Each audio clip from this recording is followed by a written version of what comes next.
girls and boys, children of all ages. Yo, what's up, man? It's Ace Thunder. I'm here with Thunder Starts. I'm getting this up kind of late, but more or less, like I said, this is the April 29th, 2013 edition of Thunder's Thoughts. I'm going to get straight into it. I'm doing, listening to a whole bunch of, a bunch of shoot interviews over the weekend. You know what I'm saying? And we know, listen to a bunch of them. I listen to the Rougeau brothers, the Mountie, how we had to go beat up Dynamite Kid. Listening to Charlie Hawes. Listening to Bryan Clark. Anyhow, like I was just saying, I'm about to do a double shot, meaning I'm going to do a Thunder Starts today, and I'm going to do 2 Thunder Starts episodes today, and try to get them both up. It's just this computer goes so slow. It's cool that, with YouTube I can make a video. It's like, 2 hours and 38 minutes, but it takes about 5 hours for the computer just to make the damn video. You know what I mean? It's kind of a pain in the ass. Anyhow, maybe I don't know, man. I want to give it to you guys, though. I mean, end of the day, the audio isn't going to take that long to put out. So, you know what I'm saying? I think I might try to figure this out somehow. End of the day, my other computer's in the shop, so who knows? I might just get a better computer altogether pretty soon. Anyhow, let me get into it. Once again, I ain't really get to see SmackDown, so what I'm just going to be doing this time out is just covering TNA. I'm going to be covering SmackDown, Raw. And just, my God, the Impact ratings going down, finally, thank you.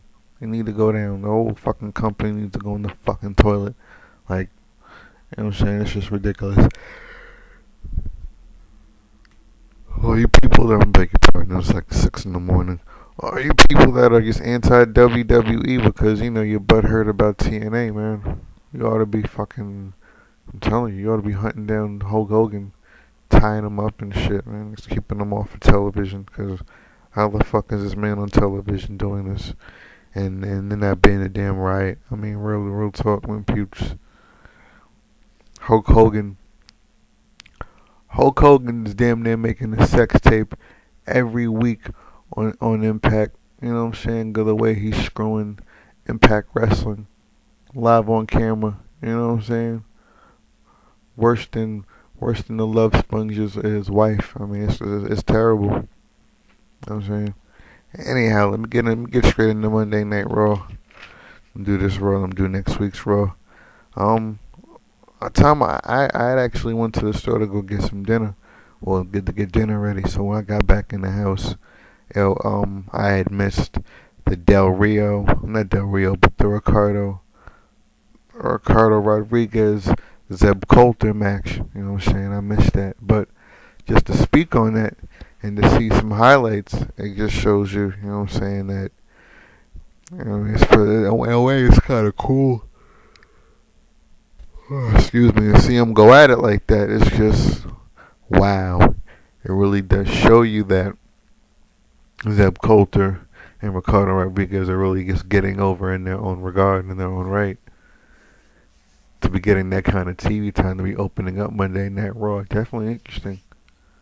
You know what I'm saying? Anyhow, I believe Ricardo Rodriguez won. Yeah, so later on, I was really expecting Zeb Coulter to cut a promo about it or talk about it. I think somebody else did instead. I'm going to get to it later, but it was kind of weird. Hearing somebody else talk about it instead of him. You know what I mean? But anyhow, yeah, I wasn't that surprised to hear that Cena's ankle Achilles isn't as bad as it looks. I don't know. I hate John Cena. I hate him being a champion. I hate him, just going around other wrestlers. This part-time bullshit. You know what I mean? The whole Triple H, Brock Lesnar's storyline is dumb because it's pretty much one part-time wrestler versus another part-time wrestler, and it's taking up TV time when it's never really going to develop anybody new. You know what I'm saying? End of the day, The youngest person in that situation is Brock Lesnar. He's 35 years old.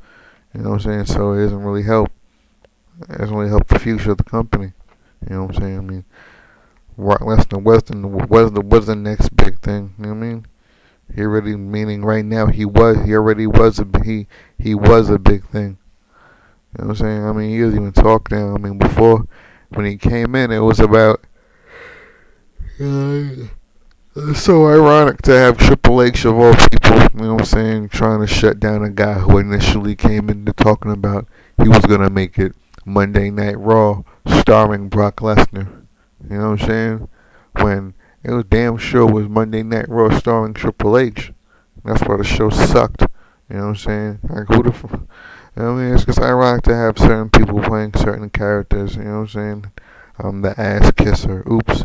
I mean, I'm the ass kicker. I mean, get the fuck out of here. You know, ass kicker. You know, fucking, you're the bag carrier. You know what I'm saying?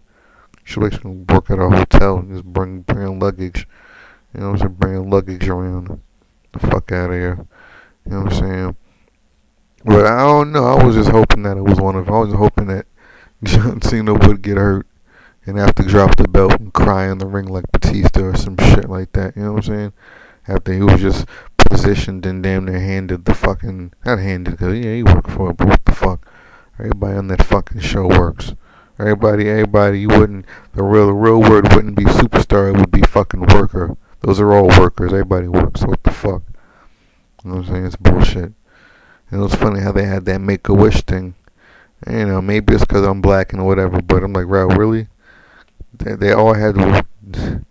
I wish one of those kids wasn't a fucking white boy. I mean, really, they all had to be white boys. You know what I'm saying? I mean, I get it. You're trying to, you know what I'm saying, perpetuate that whole image. You know, having they all looking like John Cena. You're trying to sell John Cena merchandise through these fucking, you know what I'm saying, sickly fucking children. You know, it's ridiculous. You know what I'm saying? It's just the fact, you know what I mean? Like, really? First Hurricane Sandy, it's just, you can't, you just can't put anything past this fucking company. I'm still trying to figure out how they did that story after Eddie Guerrero died, and how Randy Orton crashed Undertaker with the car with Eddie Guerrero's lowrider into the SmackDown symbol with the fist coming out the old arena. The old SmackDown set, and fucking blew the car up like damn near a couple of weeks after he died. Like it was still November when he did this shit, damn near. Like it was like a promo going into like Survivor Series or some shit like that. It was real fucked up. You know what I mean? I don't know. It's fucking WWE. They're real fucking disrespectful. The only thing with the Make-A-Wish kids thing is that, you know what I'm saying, how come they have better names than damn near everybody in FCW? And you know what I'm saying? I wouldn't be surprised if Nick the Stitch probably has like brain tumors or some shit. That's like the only reason he couldn't come up with a better name than Nick the Stitch. And maybe it's because, you know, maybe the surgeries they actually do stitch him up or some shit like that. So he actually that's like a legitimate name for the kid. Like, you know what I mean? Like world's strongest kid. Fucking had to go through surgeries and stitches and some unknown, uncurable disease or whatever. You know what I mean? It'd be kind of cool if, I mean, you know, what was it, Nick the Stitch, the Eliminator, and Lightning Logan. I don't know, the kid who said Eliminator, it's like something was wrong with his, like, he had a speech impediment. He was like, you know what I'm saying? I don't know, I'm just out of curiosity, I wonder what his disease was and maybe how it impeded his vocal abilities or something like that. You know what I mean? He just talk funny. I wonder why the kid talks so funny. You know what I mean? Anyhow, yeah, Lightning, I guess because, you know, my name is Ace Thunder. I am a bit partial to the name Lightning Logan. I like that name. Sounds like Wolverine got lightning adamantium. I don't know. You know what I mean? Some crazy shit like that. But yeah, I don't know. It's just as far as it all being white boys. I think back to when Jim Ross, they stick things in his ass or yank things out of it. So I don't know. Somehow they actually plant shit to come out. I don't know what the hell. You know, they pretty much shit on people like Jim Ross and Paul Heyman just because, their knowledge of the business. It's really unfortunate, but for him to say, wow, we know by still being involved with the company in one of those JR blogs, how, it's mainly black men and women who are discriminated against, unfortunately. And, that's why I'm saying that it's unfortunate that it wasn't just a white person, but it had to be a white boy. Couldn't it be a white girl? Shit. Who fucking think is cheering? Let's Go Cena. It's mainly fucking little girls and women. That's fucking half of Cena's fan base. So, you know what I mean? I don't know. It was weird. Could have had a little girl who had fucking went bald, so she damn near needs a fucking Cena hat with the shirt and all that. You know what I mean? I don't know. Anyhow, what the fuck pops off? Randy Orton and Cody Rhodes, and I'm thinking, oh man, off top, fucking Dusty Rhodes pretty much has involvement in getting his son pushed. What they're talking about? They were talking about his fucking high school pin record. Who gives a fuck? Yo, only a fucking dad who's a mark for his son who's not fucking over would kick some bullshit like that. Like, who gives a fuck what your son did in high school? He's not over on national television. Like, really? Really? You good in arts and fucking crafts too? Who gives a fuck? This kid's not fucking over. They're fucking talking about he's fucking intense. What the fuck? What the fuck, yo? Intense. He's fucking intense. You gotta be fucking kidding me. You know what I'm saying? I don't know. It's just fucking retarded. Anyhow, I did miss the whatchamacallit. What was that shit? That, and they had that match sheet. First of all, really? Cody Rhodes and Randy Orton, the one dude, I don't know, one dude's bland and boring. The other guy is just plain not over. I don't know what the fuck it is. I'm just indifferent and bored and not entertained by Cody fucking Rhodes. That's what the fuck it is. And he did some counter to the RKO that was supposedly cool. I missed it, but the whole thing is that they did that typical thing where he jumped. He was supposed to be doing the disaster kick, but he kind of just jumped into it wasn't like he was doing the disaster kick. He pretty much was just jumping into the RKO. No big fucking deal. I've seen that 100 times. You know what I'm saying? A whole bunch of people. If you remember, I think the very week after Randy Orton hit that RKO to Evan Bourne when he tried to do the shooting star press, I think the very next week he hit John Morrison with it. You know what I'm saying? How many times did he hit Christian with that fucking move? You know what I'm saying? Wearing that shit out. Who gives a fuck? But anyhow, yeah, yo, it was Cody Rhodes with no Sandow. And I'm honestly thinking, why the fuck didn't they have Sandow come out first without Cody? You know what I'm saying? He has the fucking potential. Really, a whole, I don't know who the fuck that was supposed to get over. You know what I'm saying? It was just a boring ass fucking match. And it reminds me how Randy Orton, I think he's doing the 12 rounds movie. And I'm thinking, I already seen the picture where he plays a cop. That shit's fucking stupid. I swear to God, Randy Orton's if they're not gonna turn him heel, I wish that at least in the movie, at least as far as Hollywood goes, you know what I'm saying, take advantage of that sick, cold, you know what I'm saying, scary aspect that Randy Orton can tap into. End of the day, he can be a scary motherfucker. You know what I'm saying?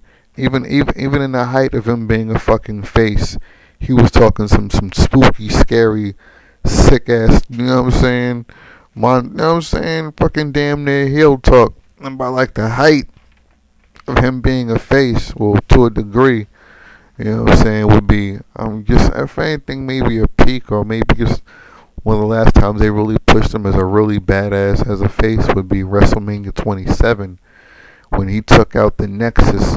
The whole deal, you see how the Sheild won at WrestleMania, but the Nexus, they didn't even make it to WrestleMania. You know what I'm saying? It was thanks to Randy Orton, because he was taking them out punt by punt, week after week. You know what I'm saying? And it came down to, well, if you remember the promo he cut to CM Punk, that it was kind of goofy as hell. He was He was like, "You're something, something, something. The religion that failed you." I don't know what the fuck. I don't know, man. Sometimes I don't know. Who the hell was a guy from ECW? The quintessential stud muffin, Joel Gert. You know what I'm saying? I don't know. I don't know why he kind of sound like that, but if you just remember, he was talking. Randy Orton was talking some skull and talking some crazy shit to be a damn good guy, having to hear a damn pop from the crowd go along with it. You'll be sipping out of a straw in a wheelchair and a crippled, and you'll be a vegetable. I'm like, boy, talking grease. I'm gonna shoot your moms. I'm gonna shoot your grandma when she coming out of church like Omar. You know what I'm saying? Like, boy, you talking crazy as hell. You know what I'm saying? He's gonna do this 12 rounds whole deal. And I'm thinking, why is he playing the cop? And I'm not even saying he had to play the bad guy. I'm just like, real talk. You guys aren't gonna fucking turn him into a good guy and turn him into a bad guy in wrestling for whatever fucking reason. But for all fucking common sense, bad enough, the value of the dollar, why wouldn't you have him play some type of crazy motherfucker in a movie? What the fuck? First he plays some guy who helps a kid in school. Stupid. Really? You know what I'm saying? If you take him out of the element of being a sick piece of shit, he sounds fucking bland. It's like if you had the killer from Scream having a regular conversation talking like that. You know what I'm saying? No, but really, what's your favorite love story? You know what I'm saying? Having a regular ass conversation, that shit sound goofy as hell. I was kind of hoping that even if he played the good guy, it'd be kind of cool if he was doing the whole 12 rounds thing where he's, taunting somebody and talking all crazy to him. Say like, what I'm saying, somebody did something real bad to him, so he's getting revenge. You know what I'm saying? Somewhat justifiable revenge for it. You know what I mean? Kind of like The Rock and Faster. You know what I'm saying? Like the shit. I can see Randy Orton in Faster Part 2 because, you know what I'm saying, The Rock didn't really say much in that movie and shit. The Rock actually can talk. You know what I mean? Big beastie motherfucker too. Like, he look a monster. You know what I'm saying? That what's the name of that movie? Fast and the Furious. He looked beastie running, you know what I'm saying, popping back up with all that military shit on, you know what I mean? Shooting them 50 caliber guns. That boy like a monster. You know what I mean? Anyhow, what's we'll call it? Yeah, 12 rounds and blah blah blah move. Alright, what happened after that promo? I forget, but I know the Bella twins, well, one of the Bella twins fights Naomi.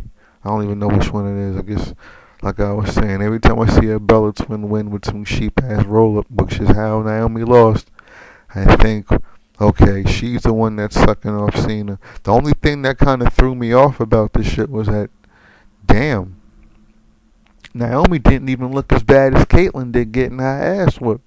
And I seen Raw last night, or tonight, when Caitlyn beat AJ and had a foot standing on, put a foot on her and the whole nine, and the whole thing was that you still had the Bella twins doing the loser thing on the forehead signing them, and it really kind of drove home. And maybe it's building towards a pay-per-view supposedly, but I don't know. They have Caitlyn looking a bit weak because I don't even see her really getting any offense against the Bellas.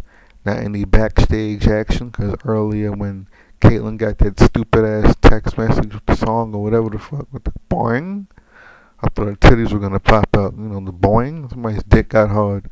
You know what I mean? Some old antiquated, old perverts backstage loving these little motherfucking divas. That's what that shit is, man. Trust me. Old sloppy ass perverts and shit. You know what I'm saying? That's why they made that belt silver, because they mad them girls ain't giving up any pussy. They damn fucked it up. You wanted to have a lane for the fucking rats to be in the business. You old motherfucker should have done that shit and set it up. And you could have been making your money off of the legitimate athletes and shit. In case you got a girl like, Melina, who's, a good wrestler, but, be freaking off or whatever. You know what I'm saying? You could have had the best of both worlds. Now you got a shit division and a silver fucking belt. And the shit fucking ass fucking backwards, man. But yo, whatchamacallit, I think this was the match where was this the match where Naomi did the Undertaker flying lariat clothesline, flipping clothesline, and the enziguri? Just fucking girl's incredible. You know what I'm saying? It was weird because this night on Raw, when they had her backstage, they even could have put the camera on her. They had the camera on Candace. What's her name? Cameron. What was it? Cameron, Natalia, and Caitlyn. And they kind of just edged Naomi out the side, and that shit look real suspect. Like, y'all real funny with that shit. Fuck y'all putting, like, I don't know. WWE, motherfuckers is ass backwards. But, I mean, they get away with it because people still watch this shit. You know what I'm saying? And yeah, Sheild do a backstage deal.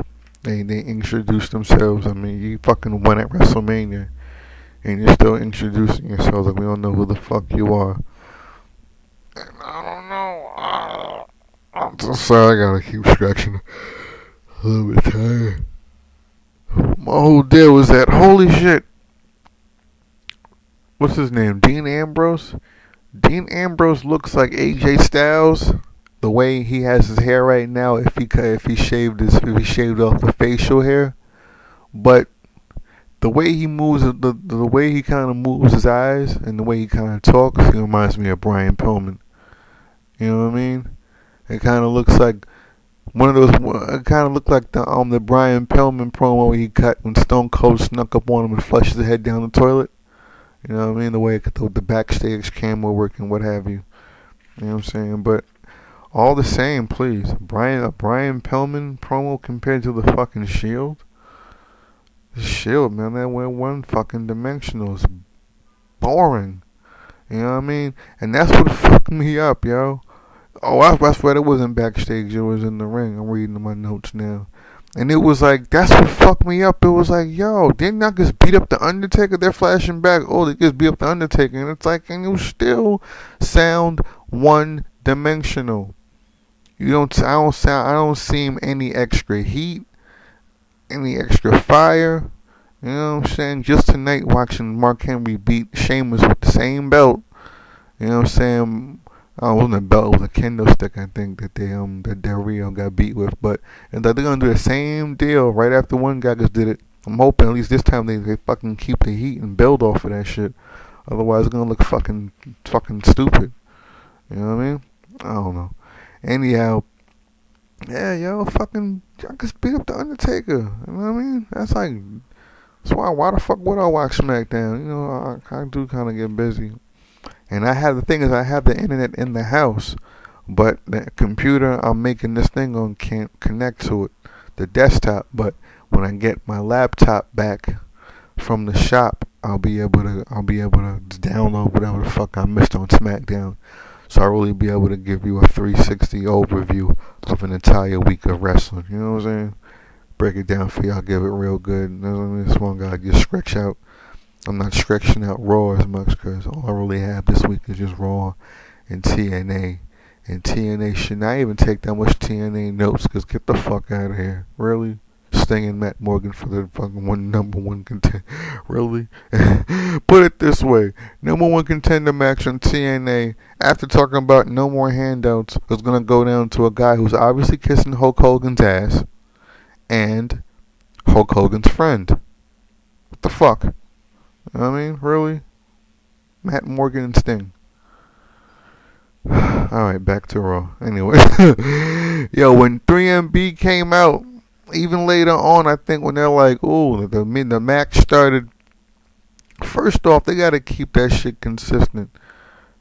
They're talking about the Sheild and typical Sheild melee style. That's not consistent because they let 3MB come in the ring. I just knew Seth Rollins was gonna run through the rope and jump through, and Roman was gonna just spear through the rope, a drop kick, and then yeah. He was gonna spear through the rope. I thought Seth was gonna jump over the rope. Roman was gonna spear through the rope, and then maybe Dean Ambrose was gonna drop kick through the damn rope, and they were gonna do the Sheild style melee attack outward, not by letting somebody else come in the ring and try it on them. You know, I think that would have looked a lot better. I mean, that's my opinion. What the fuck? You're sitting and listening to my opinion. Let me just remind you what the fuck you're listening to. You know what I mean? At the 25-minute mark. You know what I'm saying? But yeah, I would have liked that a lot better. And you know what I'm saying? I wish they would have done spots and moves. You know what I'm saying? Like if Paul Heyman would have been running this shit. Remember when Paul Heyman? Yeah, like I said, I was listening to a bunch of old shoots, a bunch of wrestling shoots, and who the hell was? Oh, Bam Bam, talking about Paul Heyman doing damn near too many run-ins. Well, I'll give him that. At least he know what to do in this case, because it looked corny. It looked like the aces and eights. It looked like SmackDown vs. Raw when you can't pick any moves during any of the cut scenes. All you could do is just do punches and kicks.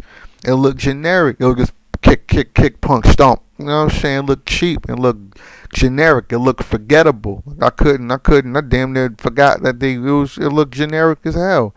I ain't like that shit.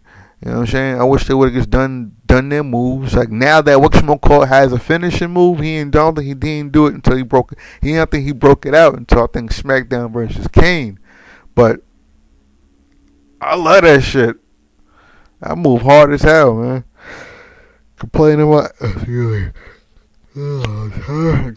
Complaining my ass off about Dean Ambrose not having a finishing move. Well, fuck, he has one now. You know what I'm saying? I was saying that he made Kofi look like a new mother. You know what I'm saying? On SmackDown, on Raw with that shit. He hit it last night. You know what I mean? Word up. Anyhow, yeah, 3MB come out, blah blah blah.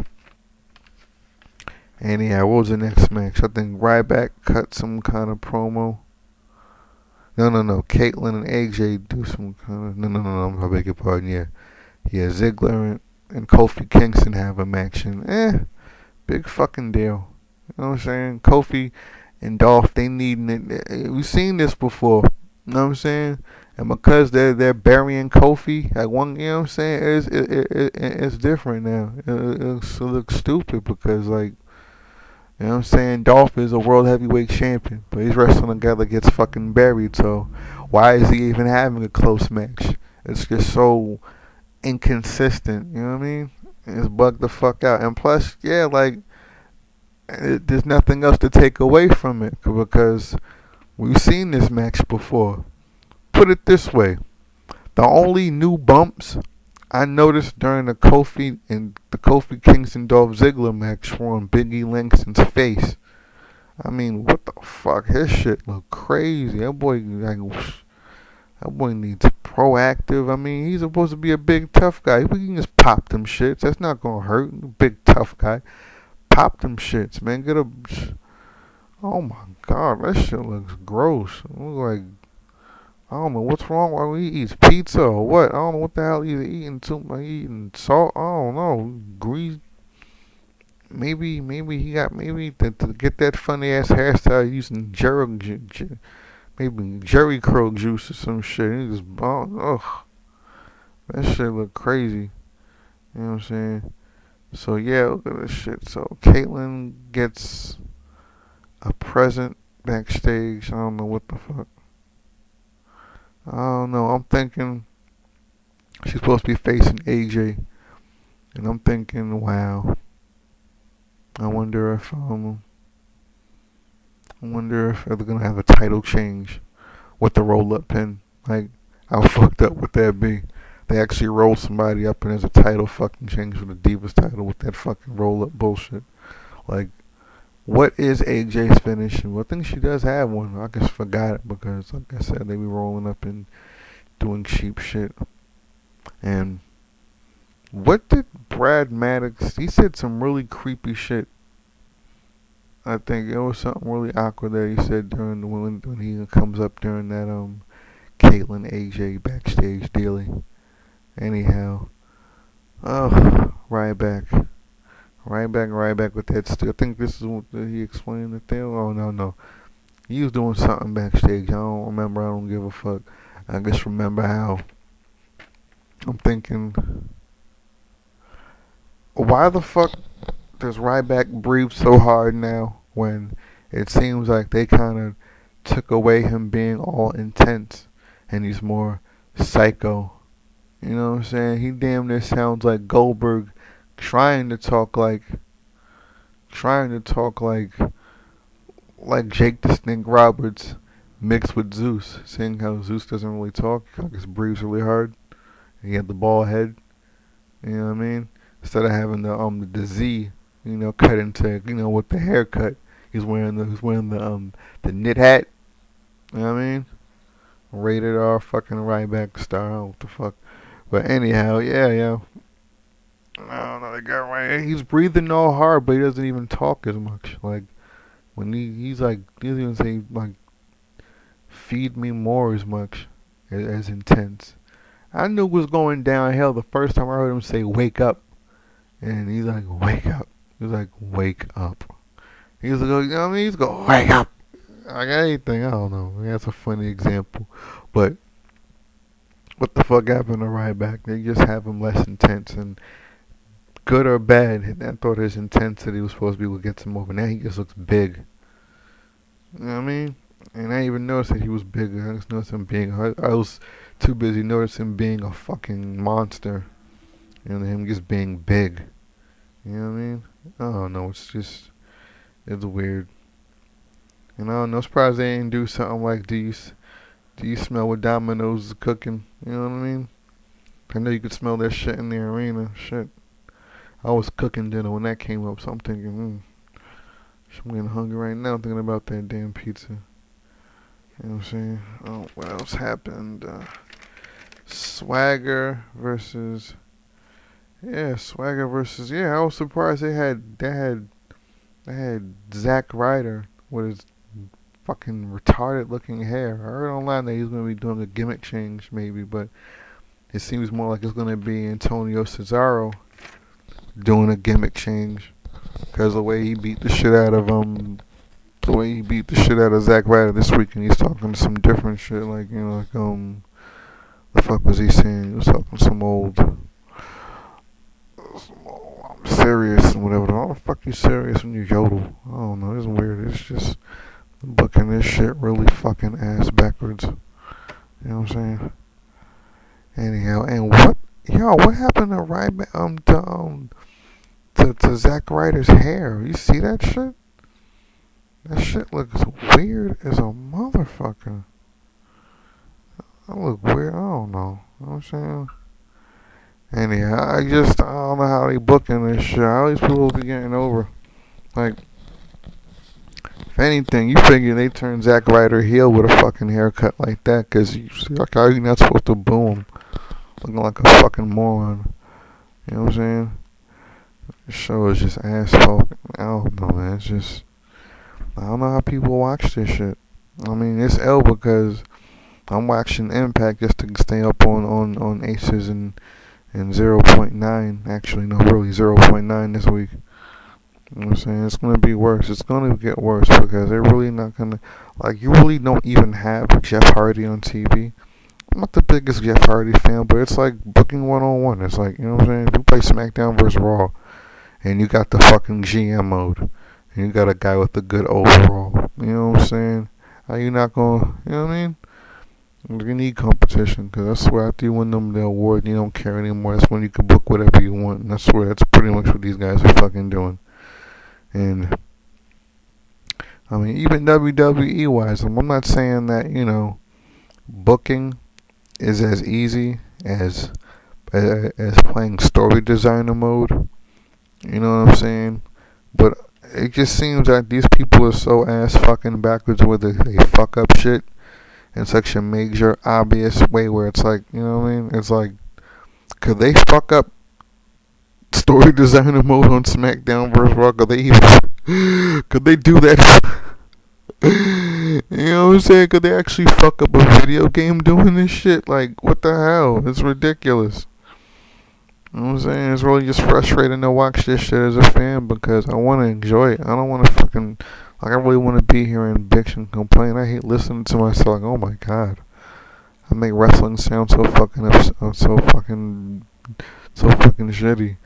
And what it is that I'm just, venting and airing out how the fuck I feel about this shit being so damn shitty. And, if you're listening, if you're one of the people you're one of the 15 people, no really 15 people who downloaded this audio, or one of my audios, and got like about 15, 16 downloads. And anyhow, you know what I'm saying? You're one of the 15 people who downloaded my shit. And then hopefully, and you actually sat through it and enjoyed it, then, you can relate to how I feel about this. You know what I'm saying? And man, I could tell you can relate to it. The 3 million people who no longer watch professional wrestling anymore. You know what I'm saying? Shit. I'm trying to think, about 6 million people between Monday Night Raw and Nitro watch professional wrestling on Monday nights as of 2001, early 2001, before it was bought in March. And not that many people died during 9/11. What the fuck? Too soon? Yeah, too soon. But anyhow, it's down to what, 2.3, sometimes 3.3 something. I mean, it'd be a big deal if 4 million people watch Monday Night Raw, saying next Monday. That'd make news. That'd make dirt sheets and what have you. You know what I'm saying? But it doesn't happen as much. Like I said, people, it's just got enough people who damn near wash their hands of this. That means there are some people who saw certain shit on Monday Night Raw. Once this shit got all complacent and self-serving with people like Triple H, you know what I'm saying? It's ill seeing Triple H, you know what I'm saying, with Brock Lesnar having that World Heavyweight title, because I bet you Triple H fucking kept Brock Lesnar off of Monday Night Raw to get that shit. You know what I'm saying? Stuck with that ugly ass WWE title, that ugly ass looking undisputed title. You know what I'm saying? He damn near could have shit. Chris Jericho could have beat Stone Cold and The Rock. Well, Stone Cold damn near left the guy. I wonder what it was that specifically made him leave the company like that. You know what I'm saying? I don't know. The thing about Brock Lesnar, we'll talk about the next week's shit, is about how, man, that motherfucker could have been Brock Lesnar could be the governor of Minnesota, just like Jesse Ventura, if he had Paul Heyman, you know what I'm saying, cutting promos for the campaign and shit. You know what I mean? That shit crazy. What the hell was I even talking about? Oh, Swagger's hair. Oh yeah, I thought Mark Henry was gonna lynch himself when I saw that rope at first. Fucking slave ass motherfucker. And I'm thinking, tug of war? I thought he beats the shit out of people. You say this was what I do. You beating the shit out of people. What the fuck is tug of war? Tug of war? Tell me that's not PG. You know what I'm saying? That's he really pulling people, and he didn't beat the shit out of nail one of them, man. What the hell? I think that was, who was it, Albert, who sold the shit out of it and jumped up in the air acting, man, you weigh 50 pounds less than this 400 and something pound, man. Where was born?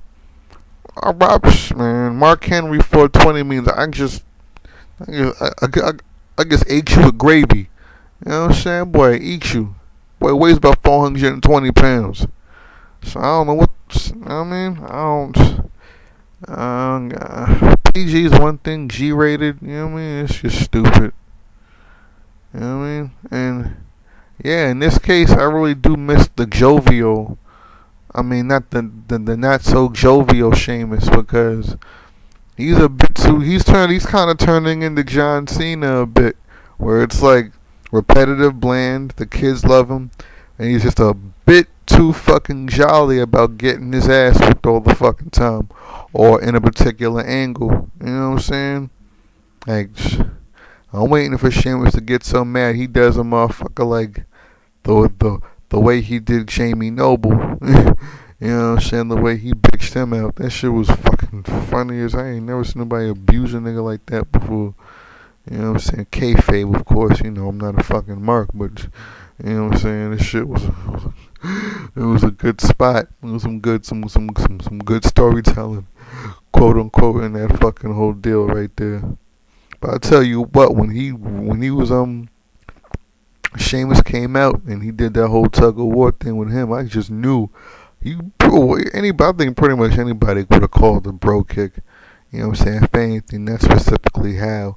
I thought he was gonna maybe let go of. I think what he do, he lets go of the rope and he falls down or something, or he punches him. I don't know. I'm trying. I got it confused with. I don't know, all those games and then the arm wrestling contest from SmackDown. I did see some of that. You know what I'm saying? I don't think I got a chance to take any notes on it. I mean, I don't know. SmackDown. You damn near could watch SmackDown watching Monday Night Raw, because, you know what I'm saying, not enough people watch SmackDown, so they damn near got what the extra hours for, squeezing in some SmackDown and quote unquote having a super show of it. You know what I mean? Fucking super my ass. You know what I mean? And yeah, just, you know, I guess that bro kick was pretty obvious. I was kind of hoping he would have just like pulled the rope and it would have gave enough resistance to come running in with the kick and not do the setup with the bump and the falling down. I kind of wanted to just kaboom, have a bro kick off top with the move. But you know what I'm saying? At least he did do it. You know what I'm saying? I don't know. I mean, what's his name? Ryback hit the shell shock on Mark Henry, but I want to see if maybe Mark Henry could do that. Is it the Pale Justice? You know, the Razor's Edge type of move that he does. If he hits Mark Henry with that move, Extreme Rules, through a table, that'll help. Because, you know what I'm saying, he's starting to look a little bland and repetitive with those moves. And I swear to God, every single wrestler in WWE could use a brand new move. You know what I'm saying? Just why not? Every couple of months, have a new fucking move. Otherwise, you know what I'm saying, you damn near getting senitis. You know what I mean? It's ridiculous, man. Everybody's like Randy Orton's looking so fucking old. Even his tights look fucking old. You know what I mean? Like even Cody Rhodes got new fucking gear. You know what I mean? Whatever the fucking variations on that bullshit. Randy Orton got the same ass tights. He talking about Extreme. For Extreme Rules, he's looking like he's Extreme. All that bullshit. You look Extreme because you got the same ass tights from the last time you did look Extreme against Mick Foley back in 2004 when Extreme Rules was Backlash.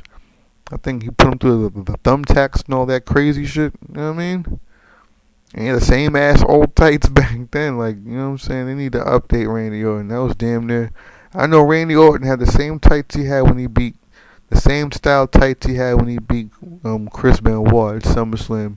And I'm pretty sure that he beat Chris Benoit after he beat Mick Foley. So it just yeah, at least 9 years. He's a 9-time champion, but your tights are 9 years old.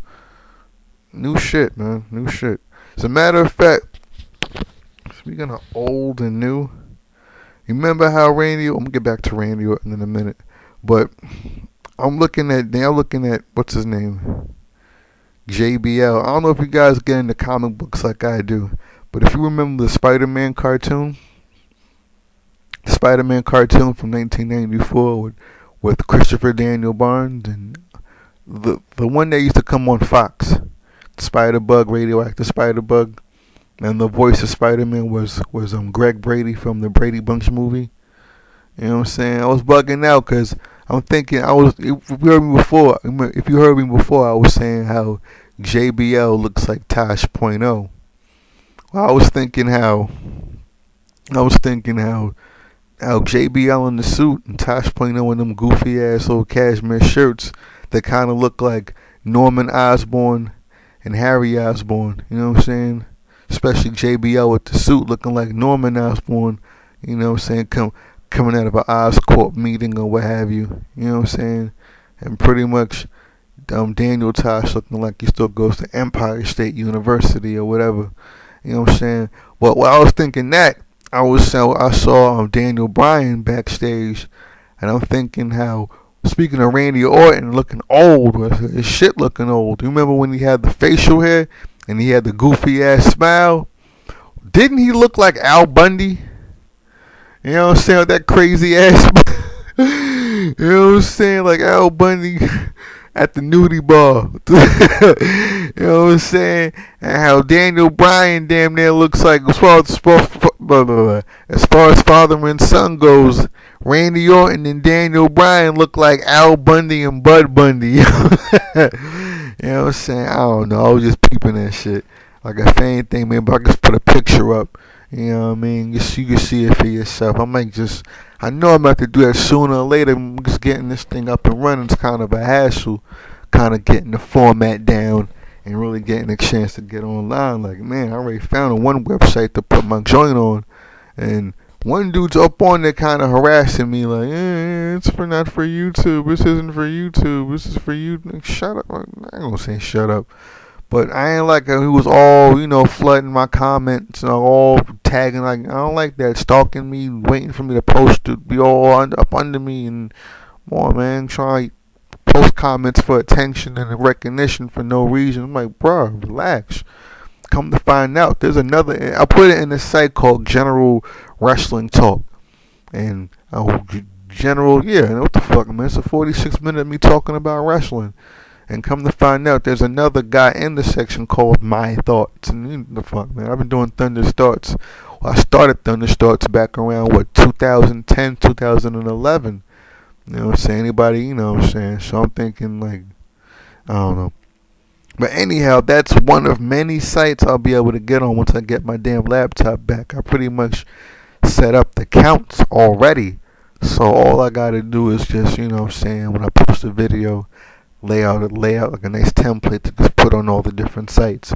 All the talking points I'll be going across, one of many. You know what I'm saying? Some that, you know what I'm saying, I'll be talking about that might have, you know what I'm saying, be of people's interest. You know what I mean? Some cool shit like that.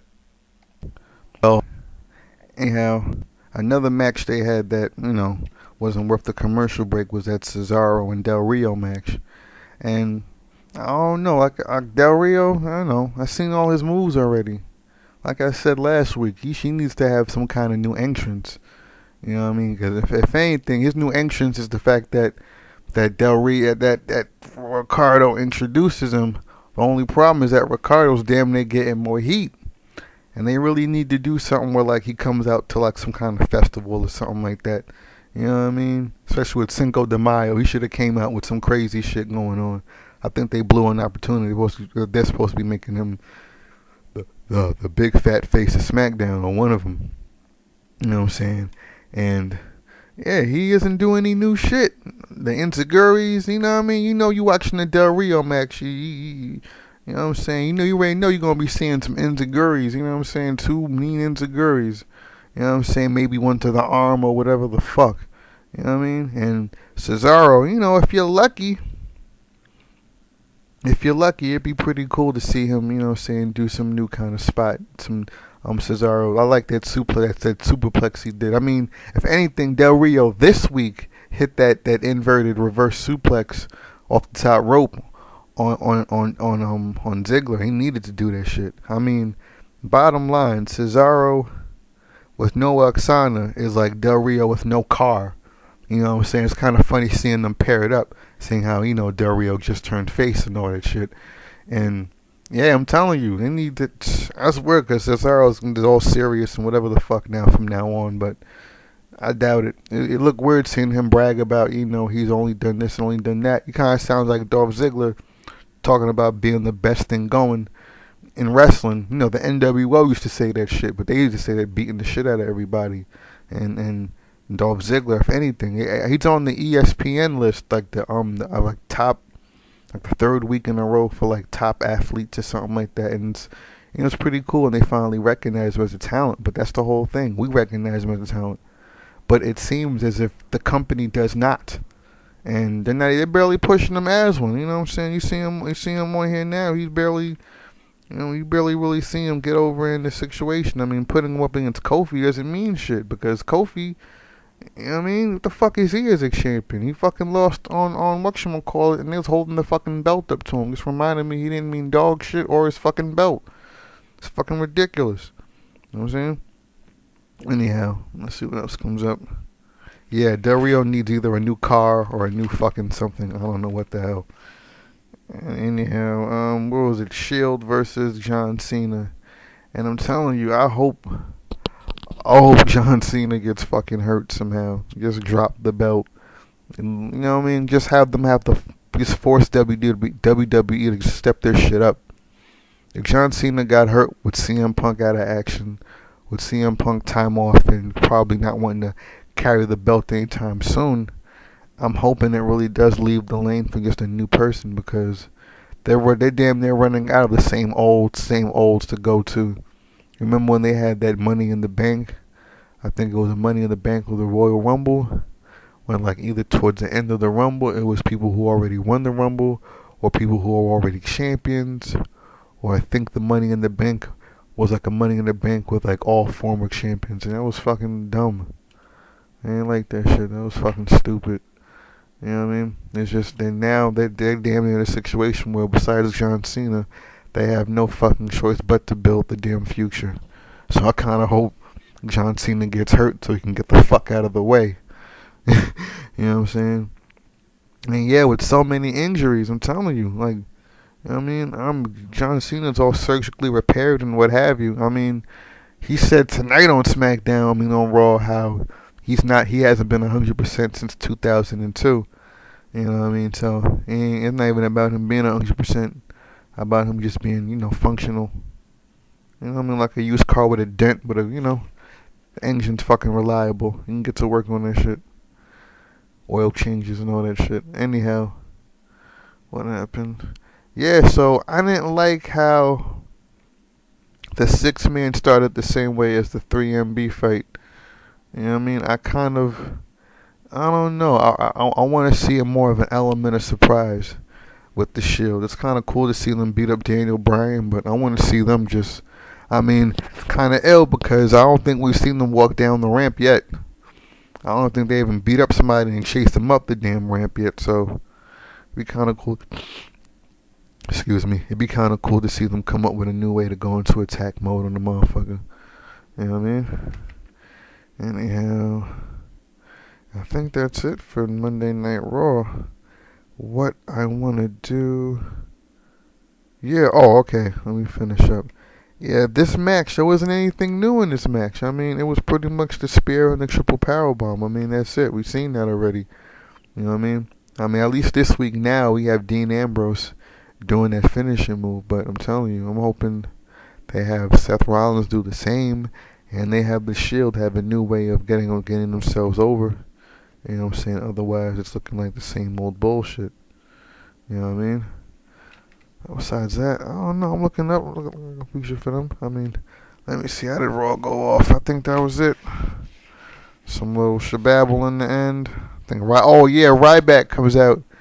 He's at the entrance ramp, and it's weird because I'm telling you, as soon as he stopped looking like Goldberg, here he is wearing a goddamn jacket, even with the hat, looking like Goldberg. You know what I'm saying? It's weird. He talks fucking retarded. I don't like the way he talks now. It's all weird. You know what I mean? Like he has a deep voice, but he's on the toilet, talking all low and methodical about turning it up. You know what I'm saying? Alright, well, that's it for Monday Night Raw, and I ain't really got a whole bunch of SmackDown going on in my life. I'm gonna say, well, what I did see for, I'm gonna package it up next week, or, I think I have a SmackDown notes. I'm gonna just pull them up in a minute, you know what I'm saying? But as far as what I want to do now is I want to go into my top fives. And my top 5 this week is going to be my top 5. Oh, I'm black, so, you know what I mean? I just happen to have a top 5 list.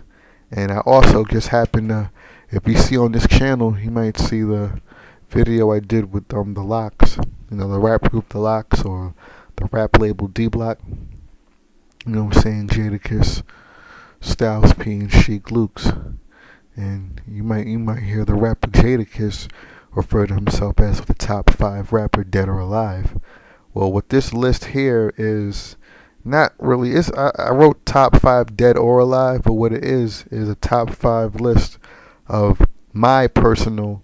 It's all about my opinion. Feel free to have yours. I wouldn't mind just having people weigh in and maybe offer lists and ideas, and people who actually do give 3 fucks about my opinion. You know what I'm saying? Anyhow, my top 5 list was 2 lists, top 5 each, of my favorite dead wrestlers and my favorite wrestlers that are still alive. You know what I'm saying? And I'm gonna start with the alive ones and I don't know. It's kind of sad to end it with the dead wrestlers, but I just wanna, if anything, maybe save the best for last. You know what I'm saying? What I'm gonna do is, I don't know. I never really put it in any list. You know what I'm saying? So I don't have. So like number 1 isn't like number 1. That is, except in this case when I had to think about the other 4 a piece.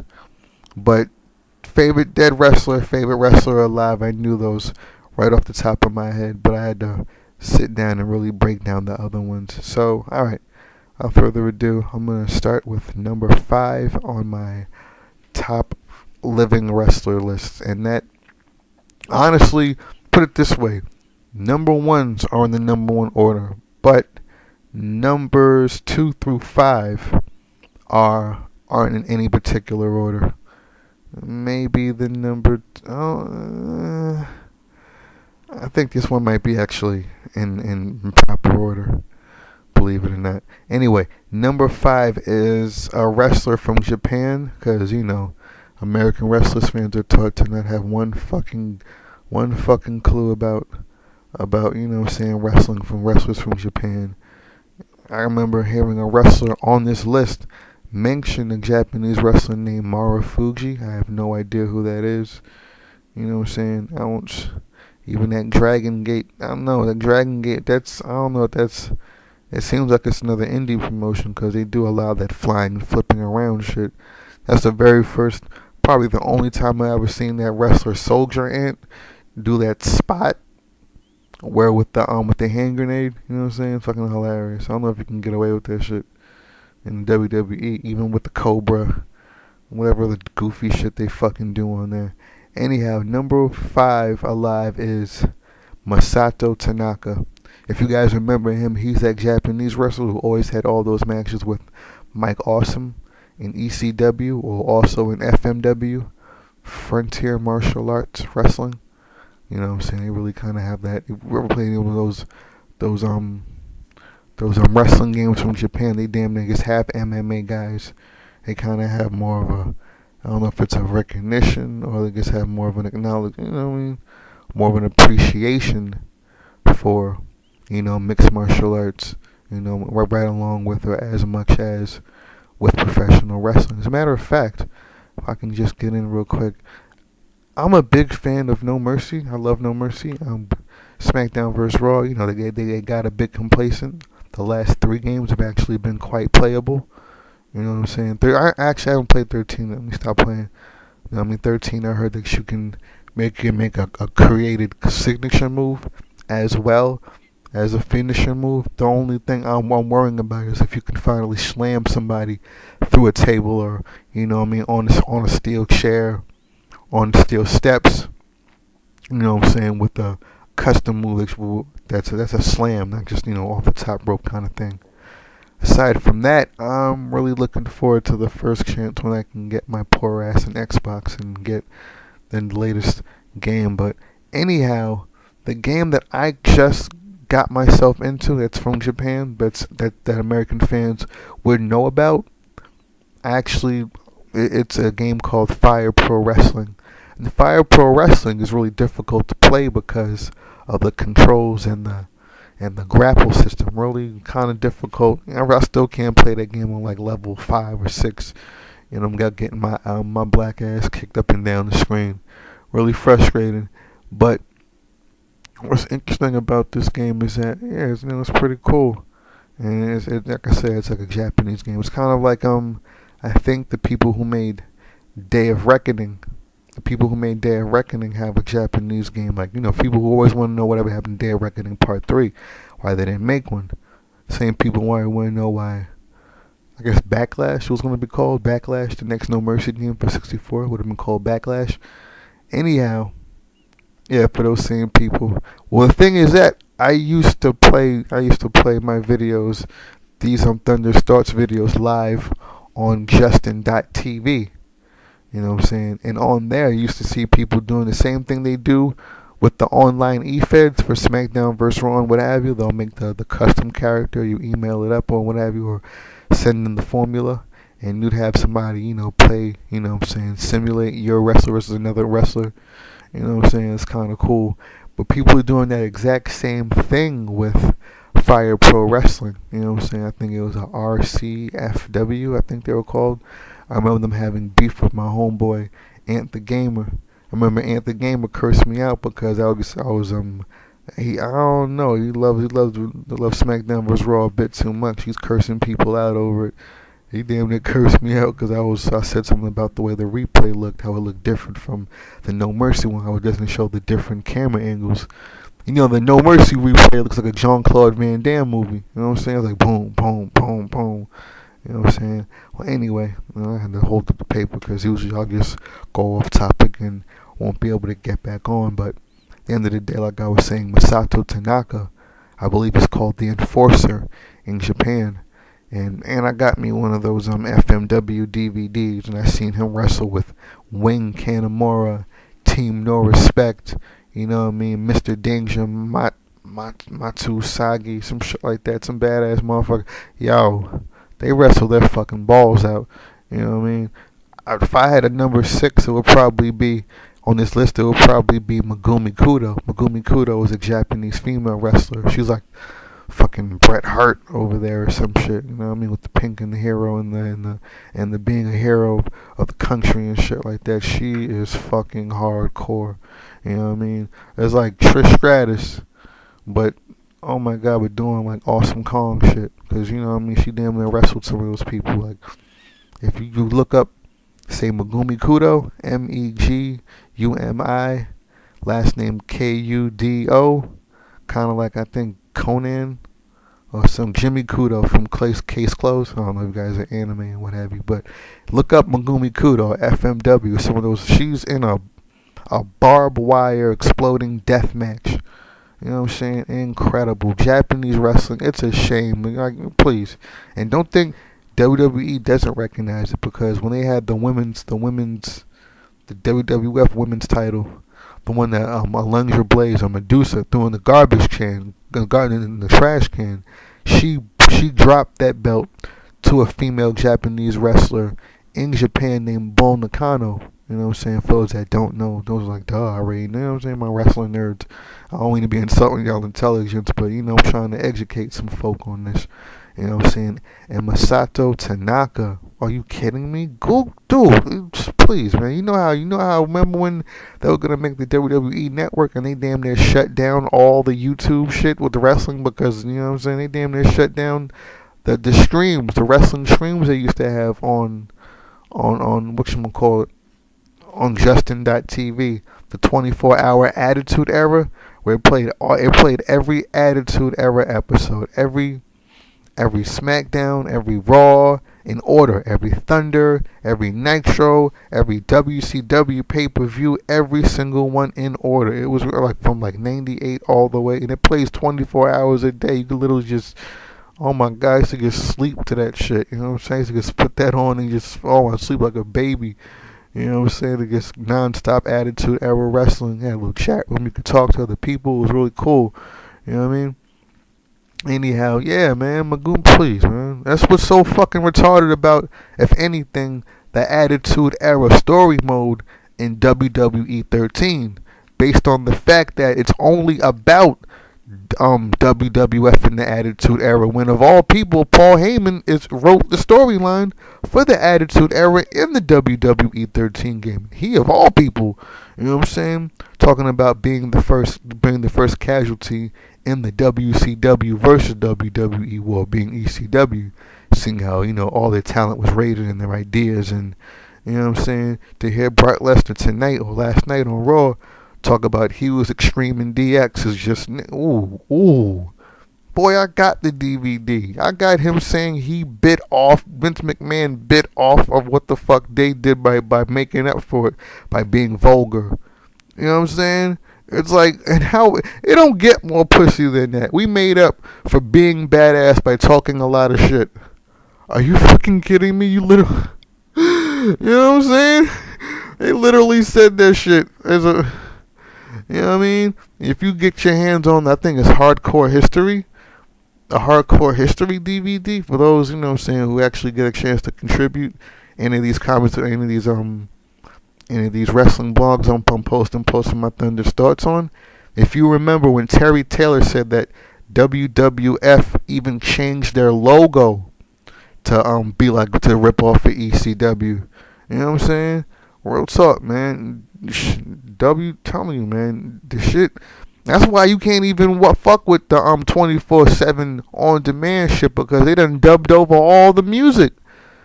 You know what I mean? They wilding the fuck out. Speaking of wilding out with dubbed over music or entrance music in ECW, shown through the eyes of WWF. Y'all remember I was at the Raw SmackDown Super Show that Matt Morgan debuted.